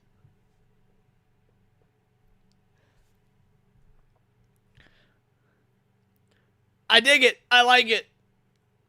This is something you'd see in that Dragon Ball Heroes. That's what it was called. Yeah, Dragon Ball Heroes. That was like the web series. Yeah, dude. Again, comedy in threes. This is good. Comedy in threes. Cell Pro Max. Well, Yamcha has a new form that could probably rival that one. You've gotta be kidding me. Relax. I made that one up. But yeah, AI powered was fucking great, Rabnat. Agreed. Being honest, it could probably match Piccolo's new orange form, which is very impressive. Namekian? You can't be serious. I am. I didn't want to use this one because I haven't fully mastered it yet. But you're forcing my hand. Behold, Supreme, Ultimate, Limitless, Awakened Gear. Was he about to say Gear 5? Like Gear something from One Piece? I hate this. This is fucking cancer. I'm looking at this, so you have to look at this. This is cancer. Fifth, Sharingan, Quantum, Nurmagomedov, Mega. Oh. How many of those were forms? Okay, I got Gear 5th. I got Sharingan. What was that? Like Nira Gomez? What the fuck was that? Ultra Divine, Perfect, Perfection Cell, Full Power Pro Max. Okay, now we're talking. I can't pretend this one isn't on our level because it definitely is. This is actually a really serious form. You know what? If there's another tournament of power, I'll definitely consider inviting you. You can come with us and stay ready on the bench in case one of us gets injured. Fuck you! Do you truly believe that everyone could become good? Even my kind? Well, Frieza's kind of starting to do better. He helped a lot during the tournament. He is definitely not. Plus, my brother's an idiot. He doesn't really count. You know, Cooler, I've been thinking. That's a first. Why did King Cold give his entire empire to Frieza instead of you? Even though you're the older son. I chose independence. I operate... Fact check. King Cold did not simply choose Frieza out of favoritism. According to Cold Force archives, a formal empire-wide vote was held between the two heirs. Participation was mandatory. Results were public. Frieza received 97% of the votes. That's awesome. So I was watching one of these Jubilees, like an actual one, not a fan-made one. I was watching one of these Jubilees a few days ago, and it was the first one I'd ever seen. It was, one mobster versus, or one ex-mafia member versus 20 cops. The mob dude didn't get fact-checked once, and neither did the cops. Like, it was actually a really good, interesting, challenging debate. I really liked it. No fact check appeared at all. My own territory. I don't need that. Weird. Why would you leave an already established empire? I built my own business. Unlike my brother, I'm Fat Jet Cooler claims he is doing better than his own. Our investigation found no evidence of successful planetary conquest. The closest achievement on record is that Cooler purchased multiple stars from the buyastar.com and renamed them using a numbered system in a apparent attempt to imitate Frieza's planet registry. These are really fucking clever. Like, you have to know your Dragon Ball lore, because they've done good deep cuts so far. But then they've got, like, the Jubilee-style lore, the Jubilee-style jokes that also are... Yeah, this is great. Self-made. I'm not some Nepo baby. So you managed to run a successful business with only those 3 mid-tier soldiers as your employees. They're not my employees. They were freelancers, actually. Cooler's freelancers were not freelancers. They were Frieza Force soldiers personally summoned by Frieza and informed they would be executed unless they agreed to work for his brother, who was, quote, going through something. After several weeks under Cooler's leadership, all 3 formally requested execution anyway, stating they would rather die than wear uniforms with only 1 shoulder pad. Who is the writer for this? Super Raimi, hold on. Who is the does he do this all on his own? Diving into fiction I love, breaking down stories, characters, and worlds that captivate me. If he is the solo writer, this is fucking brilliant. I'm subscribing. This is great. These videos pop up my timeline now and again, but I've never there's his channel. If you guys want to do the same. This is so well written. So you're completely on your own now. Yes, and I'm doing way better like this. Without the headache of managing an empire. And you have many clients? I technically have 1 client, but it's all I need. Fact check. Cooler states that he technically has 1 client. This is accurate. That client is Frieza. Financial records confirm Frieza occasionally hires Cooler for small tasks, not out of strategic necessity, but because he feels bad. Frieza does not refer to these payments as business transactions. He refers to them as allowance. How is this making me like Frieza more? Holy shit, this is, like, I know it's not canon, but I kind of want this to be the canon. This is making me like Frieza more. He pays very well. And do you actually enjoy it? I actually don't do it anymore. Fat Chat Cooler describes himself as retired, claiming competitors pay him to stay out of the market. This has never occurred. It's just Frieza paying him to stay out of the way. Tired. My competitors are paying me to stay out of the market. From now on, that's what I'm telling Chi-Chi when she asks why I'm unemployed. A mortal who dares offer mercy to a deity.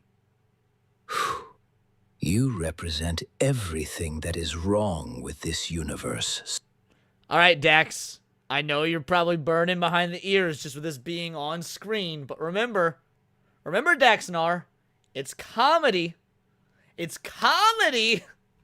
Son Goku. Man, come on. You're still on that nonsense? The only thing that doesn't make sense is how we allow filthy mortals to live among us. What do you mean, we? You know, I'm starting to understand this whole God thing.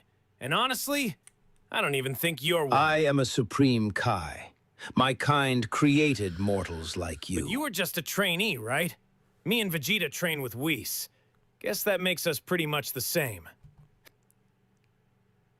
Actually, I'd say it puts them above him. Like, he's a trainee to a Supreme Kai, sure. But the Supreme Kai is the equivalent of the God of Destruction. Well, they trained under the Angel, which is above the God of Destruction. So that would actually put them higher than him, in my opinion. I think that's how the hierarchy would work. We are born filled with divine energy. Mortals merely steal scraps of power. Everyone's got divine energy now. Me, Vegeta, even Frieza has stolen power, handed out by incompetent gods who let mortals desecrate it. I visited the demon realm. Your people are just guys who got picked for the job. Like Dende. He's the god of Earth now, and he's just a Namekian The fact kid. that a And it was a mortal that chose him. It was a mortal that chose him. pathetic mortal knows this much is itself a disgrace. God in the Dragon Ball world is a title, not an inherent trait. Beerus was theoretically immortal at one point. Not even theoretically. Canonically, it's actually stated that he was immortal at one point. The fact that you even get to speak to us. Oh, I just figured something out. So Kais used to be mortals, and destroyers used to be mortals too, right? So really, mortals are kind of running everything? Like... Got him! Holy shit! It's... Goku figuring it out.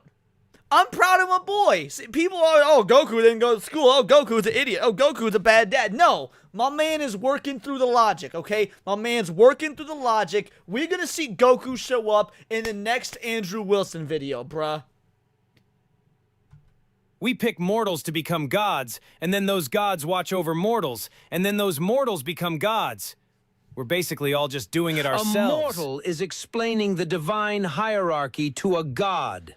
This is exactly why the Zero Mortals plan was necessary. I still don't get that plan. What was it even supposed to accomplish? Eradicate every mortal in existence.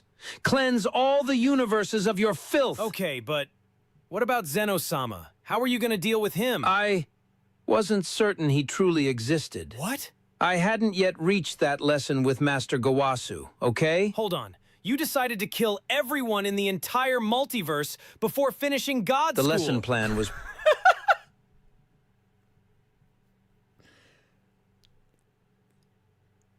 Dax, you must be really happy. I can imagine Daxnar right now is furiously beating his meat to this video. Just furiously beating his little Otzel meat. Poorly structured. So you dropped out and tried to commit That made it sound like you had a tiny dick when I said little Otzel meat, but I just meant because Otzels are little. Like, anyway. Universal genocide without even knowing the Omni King exists. I had sufficient knowledge. Dude, I'm friends with Zeno-sama, the guy you didn't even know was real. I think that makes me more of a god than you ever were. Well... Zama's just got destroyed. Just absolutely fucking destroyed. Cooler put up better arguments. Granted, they were fat shut to oblivion, but Cooler put up better arguments. Well, how's my favorite monkey been keeping himself busy? Training. That's stupid. You're stupid. Stop being stupid. Sorry, he said monkey. I had to. Trying to get strong enough to beat you again. Again? Oh, Goku, that's adorable. But I'm afraid those days are behind us. What do you mean? You only ever surpassed me because... You know, I've never thought about it until just now. Frieza does call Goku Goku instead of Kakarot. Like, that's interesting to me because I don't know if he does it out of disrespect for the Saiyans. He's like, oh, Saiyans are so gross, I'm not even going to call you by your Saiyan name. I've never considered as to why Frieza would call him Goku. Is Frieza in a booster seat? That's good. I never bothered to train. Now that I actually try, you'll never catch up. Sure I will. I always do. Listen carefully, Goku. Let's revisit your earlier claim. You say you make people... Why would he care about his Saiyan name? Because, here's why, Dax. Because when Goku meets Frieza, it's alongside Vegeta, and Vegeta is referring to him as Kakarot. That's why. Like, when Frieza first is hearing who Goku is and being partial to the conversation, he's actually being referred to as Kakarot, not Goku. Thoughts on Black Frieza? So I'm not super caught up. So I don't know all the details behind. I'm not that far in the manga because I'm trying to only sporadically get like the cliff notes, so I can be surprised when the anime comes out because I know the anime will be coming back eventually. But I like the concept of Black Frieza. Yeah, absolutely like the concept of Black Frieza. Good. That those who accept your mercy become better. Isn't that right? Well, yeah. I'd like to offer a correction. You didn't make me good, Goku. You taught me something far more valuable. What? That being good is irrelevant. What matters is appearing good. That's not... My entire life... Oh, fuck. Frieza might got him, boys. Frieza might have him with this argument. I was honest about what I was. A tyrant, a monster. I sold planets, enslaved races, obliterated civilizations, and I never once pretended otherwise. I wore my villainy like a crown. Not only that, but the existence of Frost, showing that he can manipulate the masses and be evil in the back end. Sounded really fucking gay. It's Frost, doesn't matter. Frieza's making a real good argument. I'm liking this. Right, Vegeta's the only one that continuously calls Goku Kakarot. You're correct, Moogle. But when Vegeta is, like, when Goku meets Frieza, he's with Vegeta, and, you know, Vegeta's dying and shit. And Vegeta calls him Kakarot over and over. Yet Frieza keeps calling Goku, Goku. But you commit comparable atrocities while maintaining this pristine image. I don't commit a... Holy shit, Frieza's kind of dunking right now, bro. Atrocities? Really? How many times have you prioritized a good fight over the safety of others? Never. I always protect my friends. I said others, not your friends. I don't know what you mean. Yes, you can play dumb and naive all you want, but I know you. You know exactly what you're doing. I'm not perfect, but you'd be wrong if you think I'm trying to show I'm something I'm not. Well, yes, that's the beauty of... No, you wouldn't argue the opposite, Killer Mike. That's what I'm saying. I mean, you're making my argument. That's what I think. I'm wondering if I'm saying that he doesn't call Goku Kakarot because he actually does, in some twisted, fucked up way, respect him. It's probably a respect that he begrudgingly accepts he has, but that he does respect him, so he calls him Goku. Even you believe it. That's what I learned. It's enough to simply believe you're the good guy, to believe that what you're doing is righteous. There's power in that. That power is why you beat me. It doesn't actually matter if what you're doing is good or bad. What matters is what you show people. And when you're skilled at it, what matters is what you make people believe. And when you're an expert at it, like you, it's what you make yourself believe. I don't think Goku followed all that, but okay. I thought you were on the right track after the tournament. You didn't make me good, Goku. You made me better. A better villain. You showed me that power isn't just physical. It's perception, reputation, influence. Why conquer planets through brute force when you can do it through other means? What are you planning? Planning? I'm not planning anything. I'm simply existing, Goku. Training, observing, learning from the best teacher I ever had. You. I'm not your teacher. Oh, but you are. You taught me that consequences don't matter if people like you. You taught me that recklessness is acceptable if you frame it correctly. This might be the first time that Frieza, like, legitimately beat Goku. Well, I guess Black Frieza did beat Goku and whatnot in the manga. But even so, Frieza absolutely bodying Goku right now. You taught me that the line between hero and villain is simply a matter of presentation. And here's the most delicious irony. I don't even care about defeating you anymore. You're not the goal, Goku. You're simply the benchmark, the proof that I've learned my lesson. When I achieve what I'm working toward, you'll see exactly what your mercy created. What does that mean? It means thank you, Goku, for teaching me that the universe doesn't punish monsters. It punishes honest ones. Bro! That was brutal. Frieza took the dub. Goku was owning the arguments up to this point. I mean, Goku just styled all over Zamasa's balls. But that's a Frieza dub, dude. Frieza dub. Oh, you... What a way to end. Ending with a Frieza dub is wild. There's the video. There's the video. That was fucking great. That was... I'm so glad. I wasn't sure if I was going to have enough to comment on for that. Because, again, it's really difficult to comment on comedy stuff, at least for me. Because part of my job is to be entertaining for you guys. And how do I be entertaining and add commentary and add discourse and add my thoughts and stuff if it's just me laughing at shit? But that was so well written. Fuck, man. Yeah. Mad shout to that creator. Alright, I gotta piss real quick, and then we got one more video.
Yes, that was. I agree. It was absolutely diabolical. I'll explain how the 7 Deadly Sins characters are peak. You will try. Alrighty. Now, I don't know how many of y'all are interested in this one. I won't lie. I have no idea how many of y'all are interested in this one. But I am, and it's my fucking show. And it's the last video of the night. Last video of the night. We doing this. The next Sonic game has been leaked. Now, I've been hearing these rumors. Well, I've been hearing the rumor that there was a bunch of Sonic leaks for about a week and a half, 2 weeks now. I've not had the time to make a video or stream about it or anything because there's been so much other more important shit happening. So I'm going to be learning about this in real time. And y'all motherfuckers can you know, take it or leave it. Gotta go. Regular part of my day starts now. Catch you later, Hugo. Appreciate you. So we will react to this. We'll learn all about these upcoming Sonic leaks, if they're even real. And then after this, we'll end the stream. We'll raid into probably Enzo. But let's go. After every main series Sonic game releases, the automatic question goes to what will the next one be? Sonic Frontiers is now 4 years in the past. We are now in the 35th anniversary year, so the question goes to not only are we going to get the next main series game this year, but what will it be? Well, ladies and gentlemen, we might, maybe, potentially finally know what it is thanks to some very big leaks. Ladies and gentlemen, in today's video, we will be talking about Sonic Eclipse. It's a good name. It's a good name. I dig it. Oh no. Fuck. Is the II Festival? I think the II Festival ended today. No, I forgot to play Sonic Crossroads Racing. Fuck. Oh well, anyway. Hey, what's up everyone, it's me, Speed Super Sonic Rodriguez, another video. And in this video today, yes, you heard me right, we are talking about a brand new massive Sonic leak that has taken the Sonic fan base by storm. There are a handful of very detailed 4chan leaks that all share the same title of Sonic Eclipse. Now, before anybody writes this off and say, oh, 4chan leaks, remember, 4chan leaks have been right plenty of times, alright? 4chan leaks have been correct. Now, to be fair, there's also been a bunch of them that were fake dog shit hoaxes. But there have been plenty of 4chan leaks that were real. Frontiers was initially leaked on 4chan. You'll remember if you were around for the channel when we talked about Frontiers. All of that stuff turned out to be true. Yes, it was called Sonic Rangers at the time, but we later learned that Sonic Rangers was the working title for Frontiers. Moogle. I'm literally wearing a Sonic hoodie. You can see a bunch of Sonic decoration shit behind me. Yeah. Yeah, obviously I'm a fucking Sonic fan. What are you talking? How many 4chan leaks were Epstein? That's a good question. Oh no, not me. Okay, gotcha. Yeah, that's a good question. Turns out Epstein was kind of all over 4chan stuff. I'm sure there are other 4chan leaks that have ultimately become true. They're just not coming to mind right now, so if you know any, fire them in the comments. So yeah, point being, don't write this off. I have actually not looked at any of these leaks in detail yet. We have 4 that we're going to be looking at today. But you might be saying, Ricardo, how did this conversation start? Are you just scraping the bottom of the barrel for content? And no, but this news really took off when Daniel RPK reported for like the 3rd time that a Sonic animated series is in development. I saw this and was like, okay, yeah, but a few months ago you said the same exact thing. I made a video about it, so if you guys are wondering why that video never came out, I just made a video about literally the same thing that he said a few months ago. But once we get a single detail that isn't just a new Sonic animated series is in the works, we'll of course talk about it. But this led to somebody posting a 4chan leak that includes a detail about a new Sonic animated series being in the works, along with a bunch of other details about the 35th anniversary and specifically this new game going by Sonic Eclipse. So any further ado, let's go ahead and dive into it here today. I really hope Eclipse isn't the code name. Because, you know, they'll do that for movies and video games and whatnot. They'll give code names that are just, like, in development. But I really like that name, Sonic Eclipse. I hope that is, like, the actual title of the game. Speaking of, you ever check out Sonic Prime, Leon? Yes. I don't know if I've seen the most recent season. I don't remember where, how it ended. But I saw at least the first 2 seasons. And, here's my issue with Sonic Prime. I really like the concept. I like the concept, and I like most of the characters and stuff.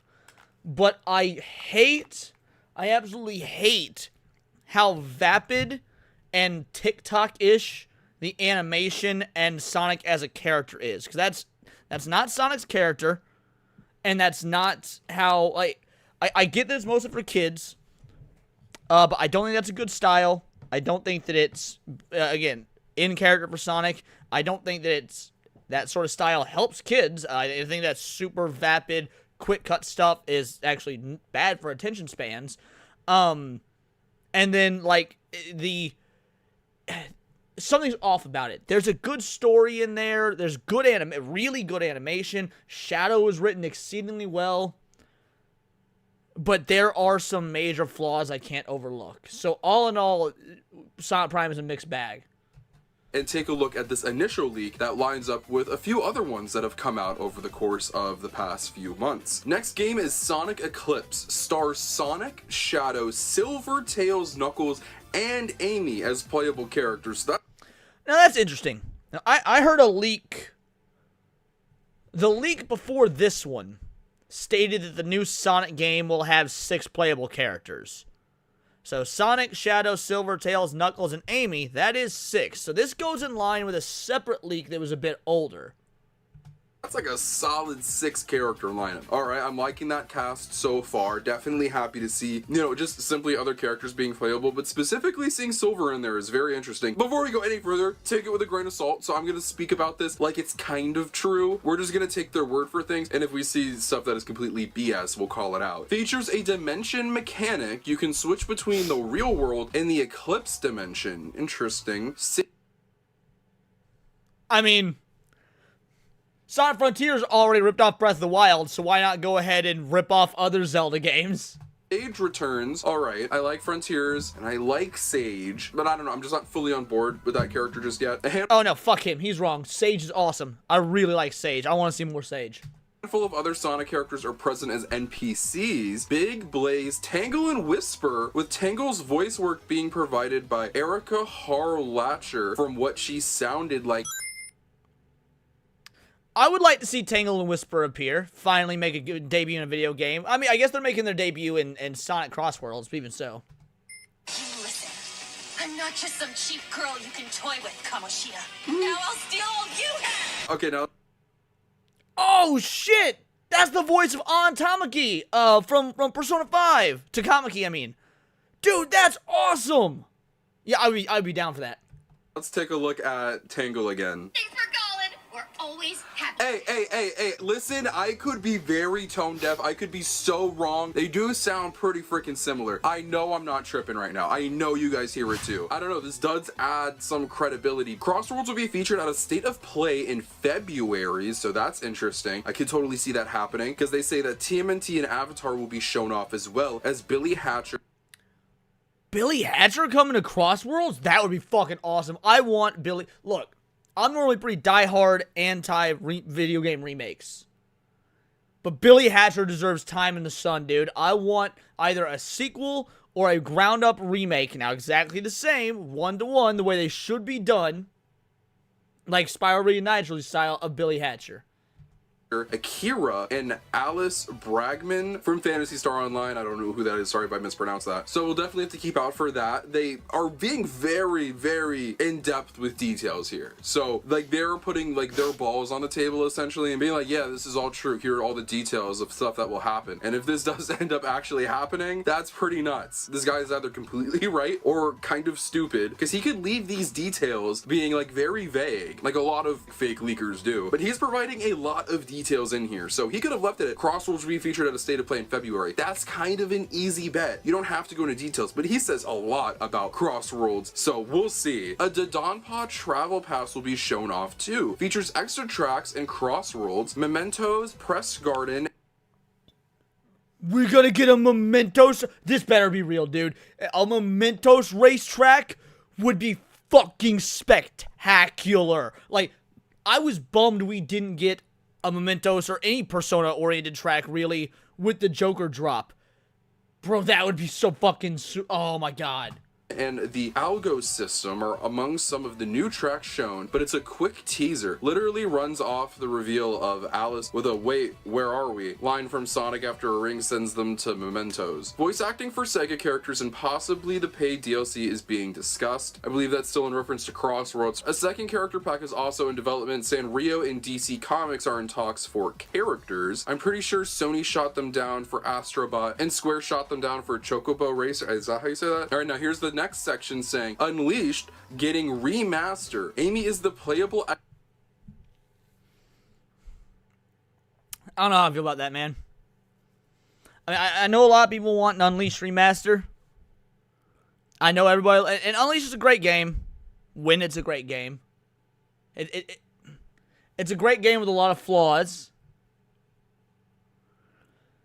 But I don't know that I want an Unleashed remaster. I'm gonna be real. Extra character and has a few open world segments in the various cities. Interesting. That is pretty notable and honestly could work. That's another take it with a grain of salt. We'll see. That's a pretty big development. Everybody's been asking for Unleashed. I don't see that as a horrible game to bring back into the public eye. I think people like Sonic Unleashed now. Here's the thing. Even if it did get a remaster, even if Sonic Unleashed did get a Sega official remaster, it's not gonna be as good as the Sonic Unleashed recompiled, which dropped not too long ago. There's already a fan-done, recompiled PC port, effectively. Nothing that Sega is gonna do is gonna top what the fans do. It never does. You just kind of have to fix it up. It's kind of choppy on its original hardware, but you see with the game being ported onto better hardware over time, like in the 2020s, it runs perfectly fine, so I'm sure they'll be able to get that going, no problem. It's still, in my opinion, the prettiest Sonic game. I want Jason to be Sonic's voice in Unleashed. Oh, to still be Jason's voice in Unleashed. I'm protesting if they change it. Well, if it's just an HD remaster, then yeah, it likely would keep Jason's voice. I mean, because they're not going to re-record entire dialogue. For a remake, they would change it, but a remaster, I don't think so. Holds up. So all that's cool, but what's interesting is them saying that Amy is going to be an additional playable character in the game. This could definitely, maybe, possibly line up with... Yeah, we're doing our last video of the night before I wrap it up, Hypno. We're on our final video for the night. Shout out, everybody. Hypno emojis in chat. The release of Sonic Movie 4. With Sonic Movie 3, we had Sonic X Shadow Generations. Shadow was the big character of 3. Amy seems to be the big character new addition of 4. And outside of Sonic, Tails and Amy are the only characters in Sonic Unleashed that are Sonic characters properly. She would make the most sense. Yeah, but see, they would have, and this is why I don't believe this. If they did a remaster of this game, which is the rumor, then that would mean they're building new content on top of it. I don't think they would add a bunch of new... Like, the only thing I can think they would do... They're not adding anything new to the story. That wouldn't make any sense. Why would you adjust an existing story and add to it for a remaster? If it was a remake, fair enough. But this is a remaster in the leaks. So, the only thing I can think of is maybe, like, you beat the game and it gives you Amy as an unlockable character to, like, play through Sonic speed levels with or something. Maybe even the Werehog levels. She's got the Pico hammer, so she could do, like, the combat and stuff. That's what makes sense to me. If they're making Amy a playable character, they're not actually giving, like, new levels or a new story mode or anything. Because it's, because this is just a remaster. And no, it wouldn't be Laura Bailey, Katie Astronaut, because I'm pretty sure Laura Bailey already voices Blaze the Cat. So they wouldn't have Laura Bailey voice Amy, because I'm pretty sure Laura Bailey voices Blaze the Cat. I can't post a bunch of hypnotics in stream. YouTube hates me right now. It's because you're not a member, Miss Anonymous. Emojis are members only, unfortunately. I really hope they have Amy be super in Sonic like she's in the game for Sonic 4. I don't want her to be strong. Wait. I really hope they have Amy be super into Sonic like she's in the game for Sonic 4. I don't want her to be a strong, independent woman. I mean, look. I don't care. I'll be real. I don't care. Amy has had 25 years of fucking awesome character development. I like modern Amy. I like where she's at. Now, I do still want her to be into Sonic. I like her pining after Sonic and whatnot. But I think she only got to that point because of an actual character arc, actual character growth. So it depends. There's a difference between strong independent women that's bad, and there's a way to do it well. With Amy in the comics, they do it well. So if they write her like her comics version, that's fine. It is not about whether she is or isn't strong and independent. It's about how well she's written if she is. Well, but it would be accurate, Dex. It would be accurate. Because Amy's character has gone through arc. Her character's evolved and whatnot. And it's done in a very legitimately well-written way. So it would be accurate. So you have like those Tails playing levels already. You can definitely do some fun stuff with her, and Amy's been needing a pretty big push as of late. So that sounds like a really good decision. If you are going to do a Sonic X Shadow situation with Generations, having Amy be the other person is really interesting. I don't know if they'll call it Sonic X Amy Unleashed. I guess I didn't think about that. He's right. I guess I didn't think about that. Sonic Shadow Generations was in fact a remaster plus a new game. The Shadow stuff is new. I guess they could do the same with Amy. Seems weird they do it with Amy before a character like Silver or something, but I guess that they would actually build stuff from the ground up that's new for Amy. I take back what I said earlier. Good point. Or anything like that. Now that causes for some issues. You do not want people Googling Sonic X Amy, even more than Sonic X Shadow. So like, we'll see what they call the game, but I could see that being a possibility for sure. And the last thing, there's some more non-game media planned. The same studio that did the Shadow Gens and Crossworlds animations is doing a full-length 15 anime set right before Eclipse. No. No way. A full-length 15-episode anime? Dude, I want to remind you guys what this would look like. Hold on. Hold on. Dark Beginnings is what it was called? Whoops, I meant Shadow. Whoops. This is a 15-minute... Like, Sega didn't need to go this hard. I want y'all to check out this animation. Professor, we must...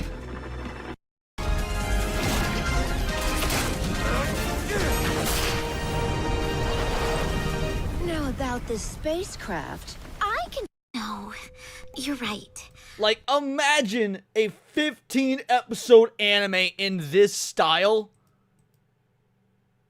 Like, that would be so fucking insane!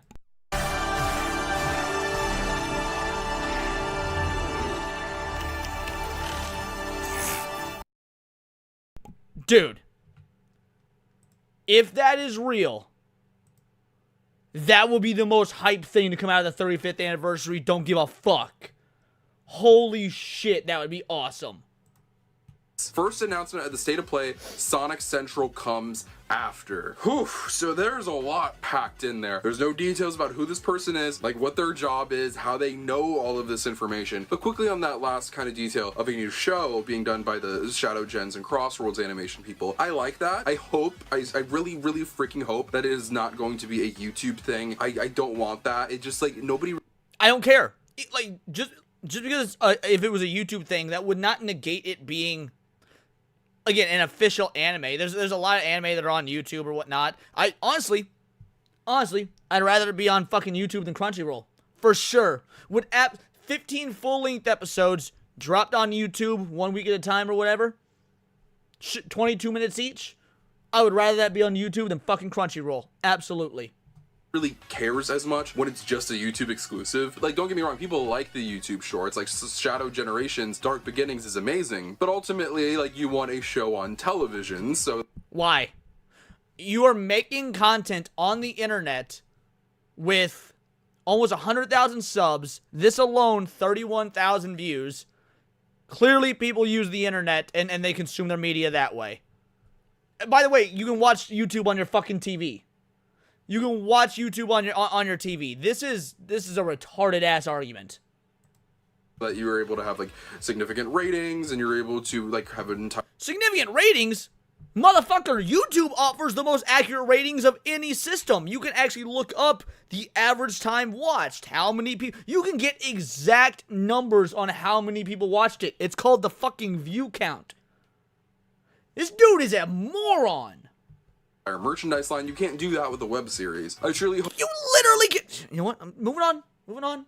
Hope that if this is the studio that is making it, that they're able to put it on a streaming service like Netflix or Paramount Plus if that's what they choose to do, or Disney or Peacock or HBO Max. I don't really care where it goes. I just hope it's not a YouTube series because it's being done by people who've really only done the stuff for the Sonic YouTube channel. We'll see if that's true, how that turns out. I know that's been like the go-to choice for fans when it comes to a studio to work on it. Leon never sleeps. I will be soon. This is our last video of the night, and then I'll be raiding into my boy Enzo.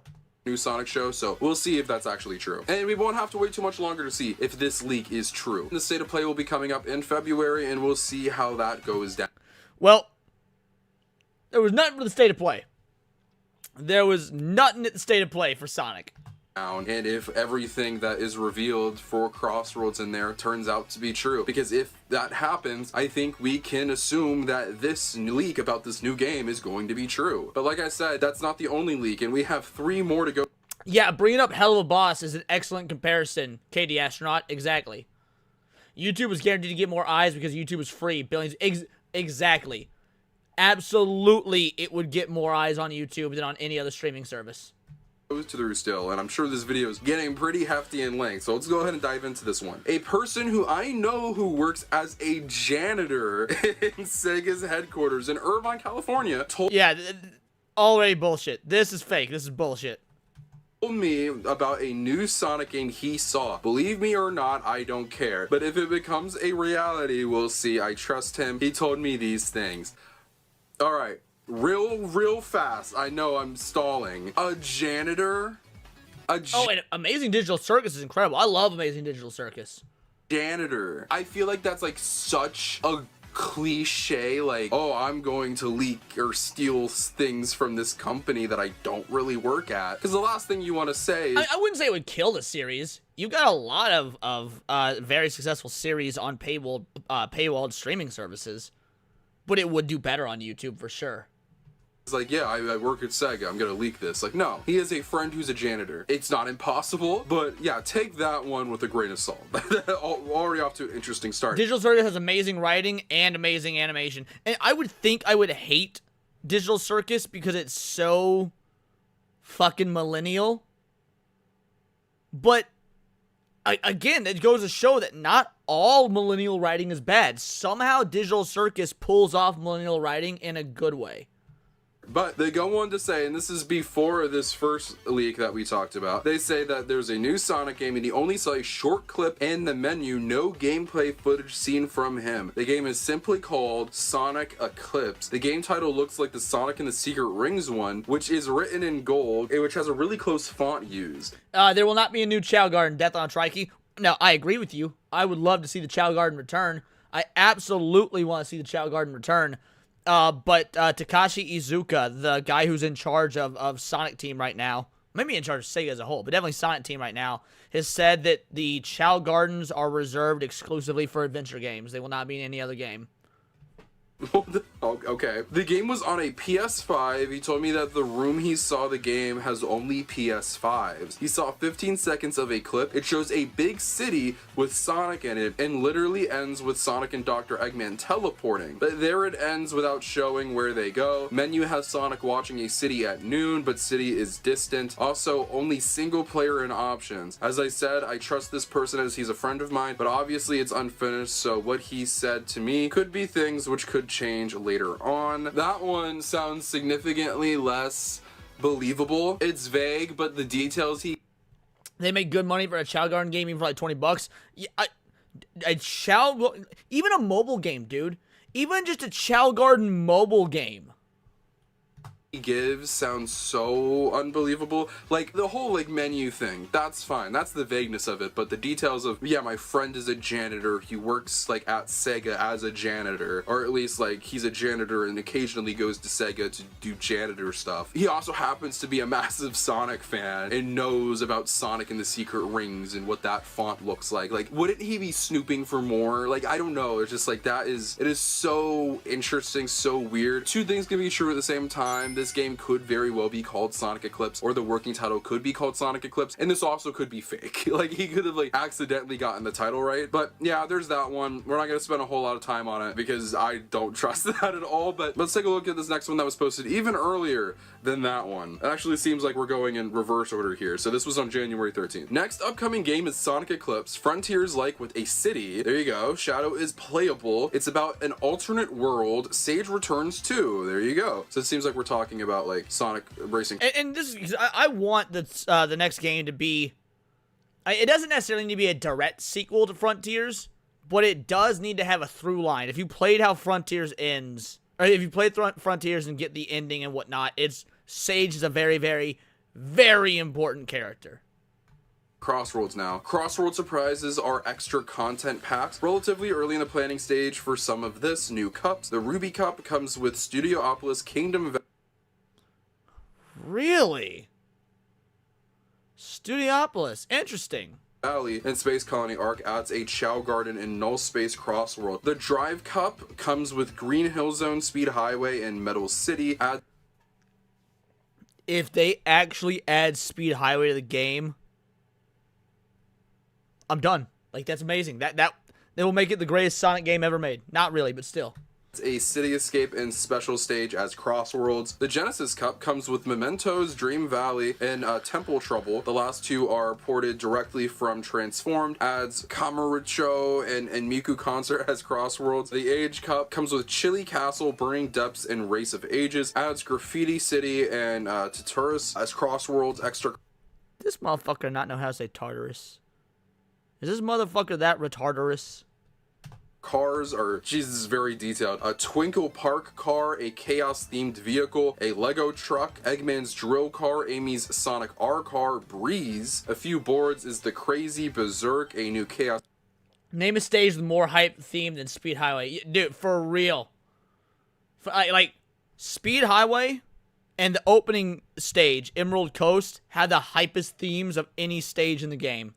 Emerald themed board, Shinobi Strike, a steampunk board, all with new names to go with the customization feature. New characters include Batman, Superman, and Flash. Comes with Gotham Highway stage. Now, see, I absolutely believe this. The Sonic, dude, Erwin texted me today. Erwin was out in the wild shopping, and he found the Sonic the Hedgehog DC crossover figures of Sonic dressed as the Flash, Shadow dressed as Batman, Silver dressed as Green Lantern. Like, I can 100% believe they're doing the DC crossover in Sonic Crossworlds because that comic like did so well.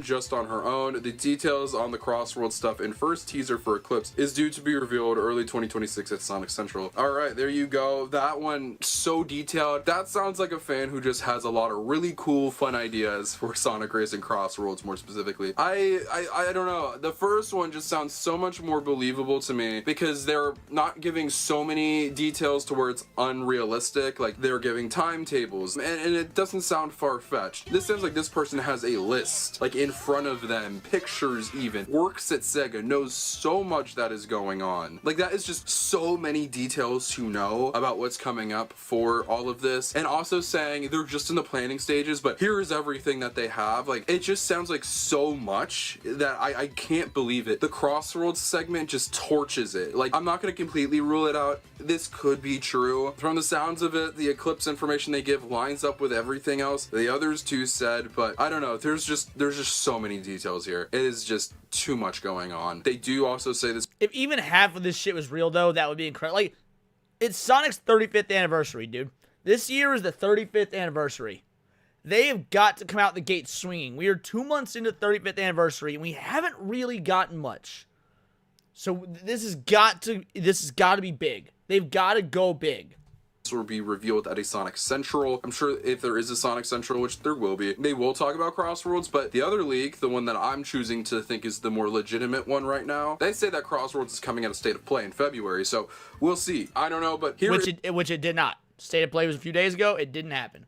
Is the last one of the day, guys. This one was from a few days before on January 10th. There are several releases lined up. This should all be revealed in Big Sonic Central that'll be announced soon. Sonic Visual Stories, basically a mini game slash VN collection. Okay. Fully voice, mostly text slash point and click with some assorted mini games in between. Each story has a different character as the protagonist. There's one about Knuckles that includes a dungeon crawler like missions where you explore ancient temples and stuff. It's definitely the most expansive one. The two are about Shadow and Rouge and the Chaotix. Switch to PC. Okay. Very weird thing to kick off with, but interesting, I guess. Okay, we'll take that. Sonic Unleashed Definitive Edition, so that's what they're calling it. Includes all DLC content. Shadow and Knuckles are added, so that differs in detail. They're part of a new rival missions where you race against Shadow in daytime stages or fight against Knuckles as the Werehog. That sounds fun. I don't know if that's what they'll do, but that sounds really cool. Medal requirements are lowered, but they're rearranged the level order to make some of the extra slash DLC acts and rival missions mandatory. Interesting, okay. No redub slash rewrite, remix soundtrack, and some new music, customization outfit system, and all consoles and PCs. Alright, so this is another leaker saying Sonic Unleashed. New details though, much more details are given in this. They're detailing 3 Sonic console releases. We'll have to see, like I said, the other one said it's only Amy. This one's saying it's Knuckles and Shadow. We'll see what they choose to do, but let's dive into the last bit here, and that's about Sonic Eclipse. Main open world Sonic game. Sonic and Shadow are the main characters in both playable. So this lines up with the one that we read previously that says just Shadow. The other one that I think is the more legitimate one gives a bunch of characters, which I think is the most unbelievable. In the 35 years, how many Sonic games there have been? Oh, Jesus Christ. I mean, if you're counting spin-offs and shit, I don't even know how to tell you. Just mainline games alone. Sonic 1, 2, 3, and Knuckles, CD, Adventure, Adventure 2, Heroes, Shadow the Hedgehog, Sonic 06, Unleashed, Colors, Generations, Forces, Frontiers, Advanced 1, 2, and 3. So I think we're like 18.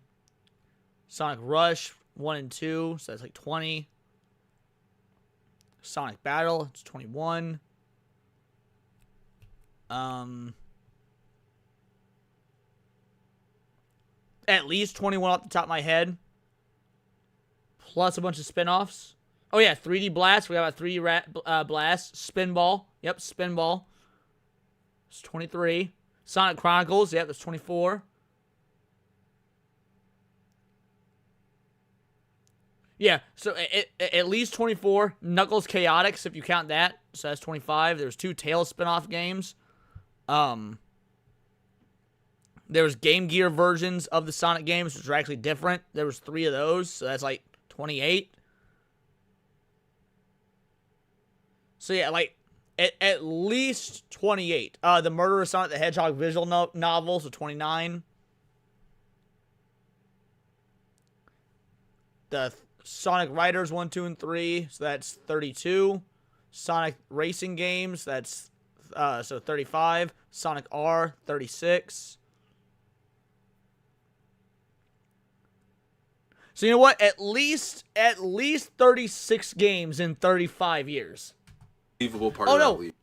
Secret Rings and Black Knight, so it's 37, 38. The Sonic and Mario the Olympic games, which there's 3 of those, so 41. Did you play any of the Sonic arcade games? No, most of those were Japan only. Oh yeah, Sonic Mania. Totally forgot about Sonic Mania, so 42.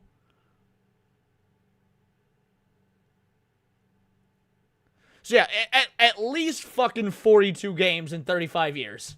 There's a lot of playable characters, but Spin Dash comes back, City Area with NPCs. Sonic Shuffle, which I actually really like. I won't even front. I like Sonic Shuffle. 34, or it's 33.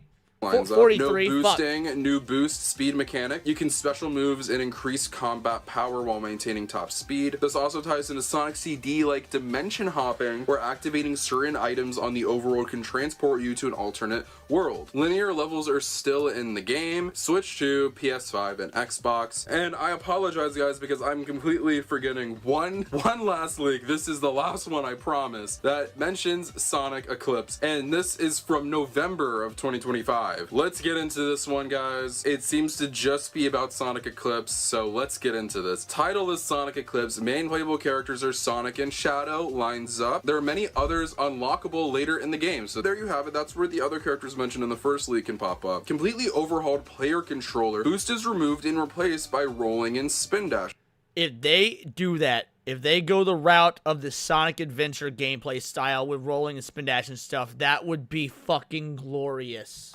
Interesting, very adventure-like. Feels very, oh, literally, that's what they say, feels adventure-like. I swear to God, I didn't read that. Combat is still in the game, but it's definitely cut back. It's focused more on how you approach the enemy instead of spamming special moves. It's way less flashy. Okay. The game takes place on a singular world map, but not all areas are accessible right away. There are 4 main islands with smaller islands in between. Interesting. They're mentioning islands. We've heard city a few times. We'll see how that works. I don't want to do the whole island thing. Frontiers already did that, but we'll see what they choose to do. Linear levels still exist. You can access them by using a key item called a moonstone. Once equipped, you have to gain enough speed to warp into the level. It's a similar mechanic to Sonic CD's time travel. Sage is in the game. That's like 4th time we're hearing that Sage is in the game. There's a new mechanic called burst mode. If you maintain top speed for a certain amount of time, you get a flashy after image effect that allows you to perform new special moves.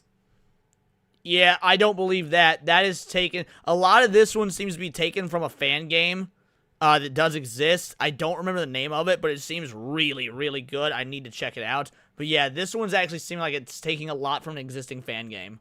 Psyloop returns, Which but instead of being maybe digital, it's Sega a wind-based move. Okay. I don't know everything, but that's pretty much all the major information I know. It's scheduled to be revealed at the Game Awards. If anyone is curious about anything more specific or has some sort of question, I'll try to answer it if it's something I know about. Alright, so let's get into that one. That's the first one that ever popped up about Sonic Eclipse. They say it's going to be revealed at the Game Awards. That did not ultimately happen, as we all know, but a lot of people did believe there was going to be new Sonic stuff at the Game Awards, and it didn't happen. I was so fucking upset.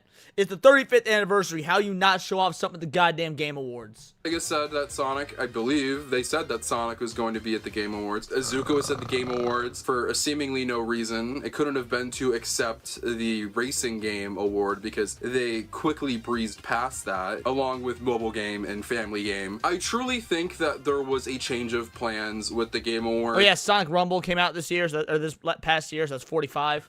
This didn't happen, but I don't want to fully discredit this leak because of that. Plans change in the business, and maybe Sega didn't ultimately want to go through with revealing the game just yet at the Game Awards. Maybe they wanted to wait a little more. We talked about this when Sonic wasn't there. It felt like he was supposed to be, and something happened. So at this time, maybe Sonic was supposed to be there. Yeah, I said Sonic Heroes. I said Sonic Heroes after Sonic Adventure 2. I went in initial release order for as many of them as I could.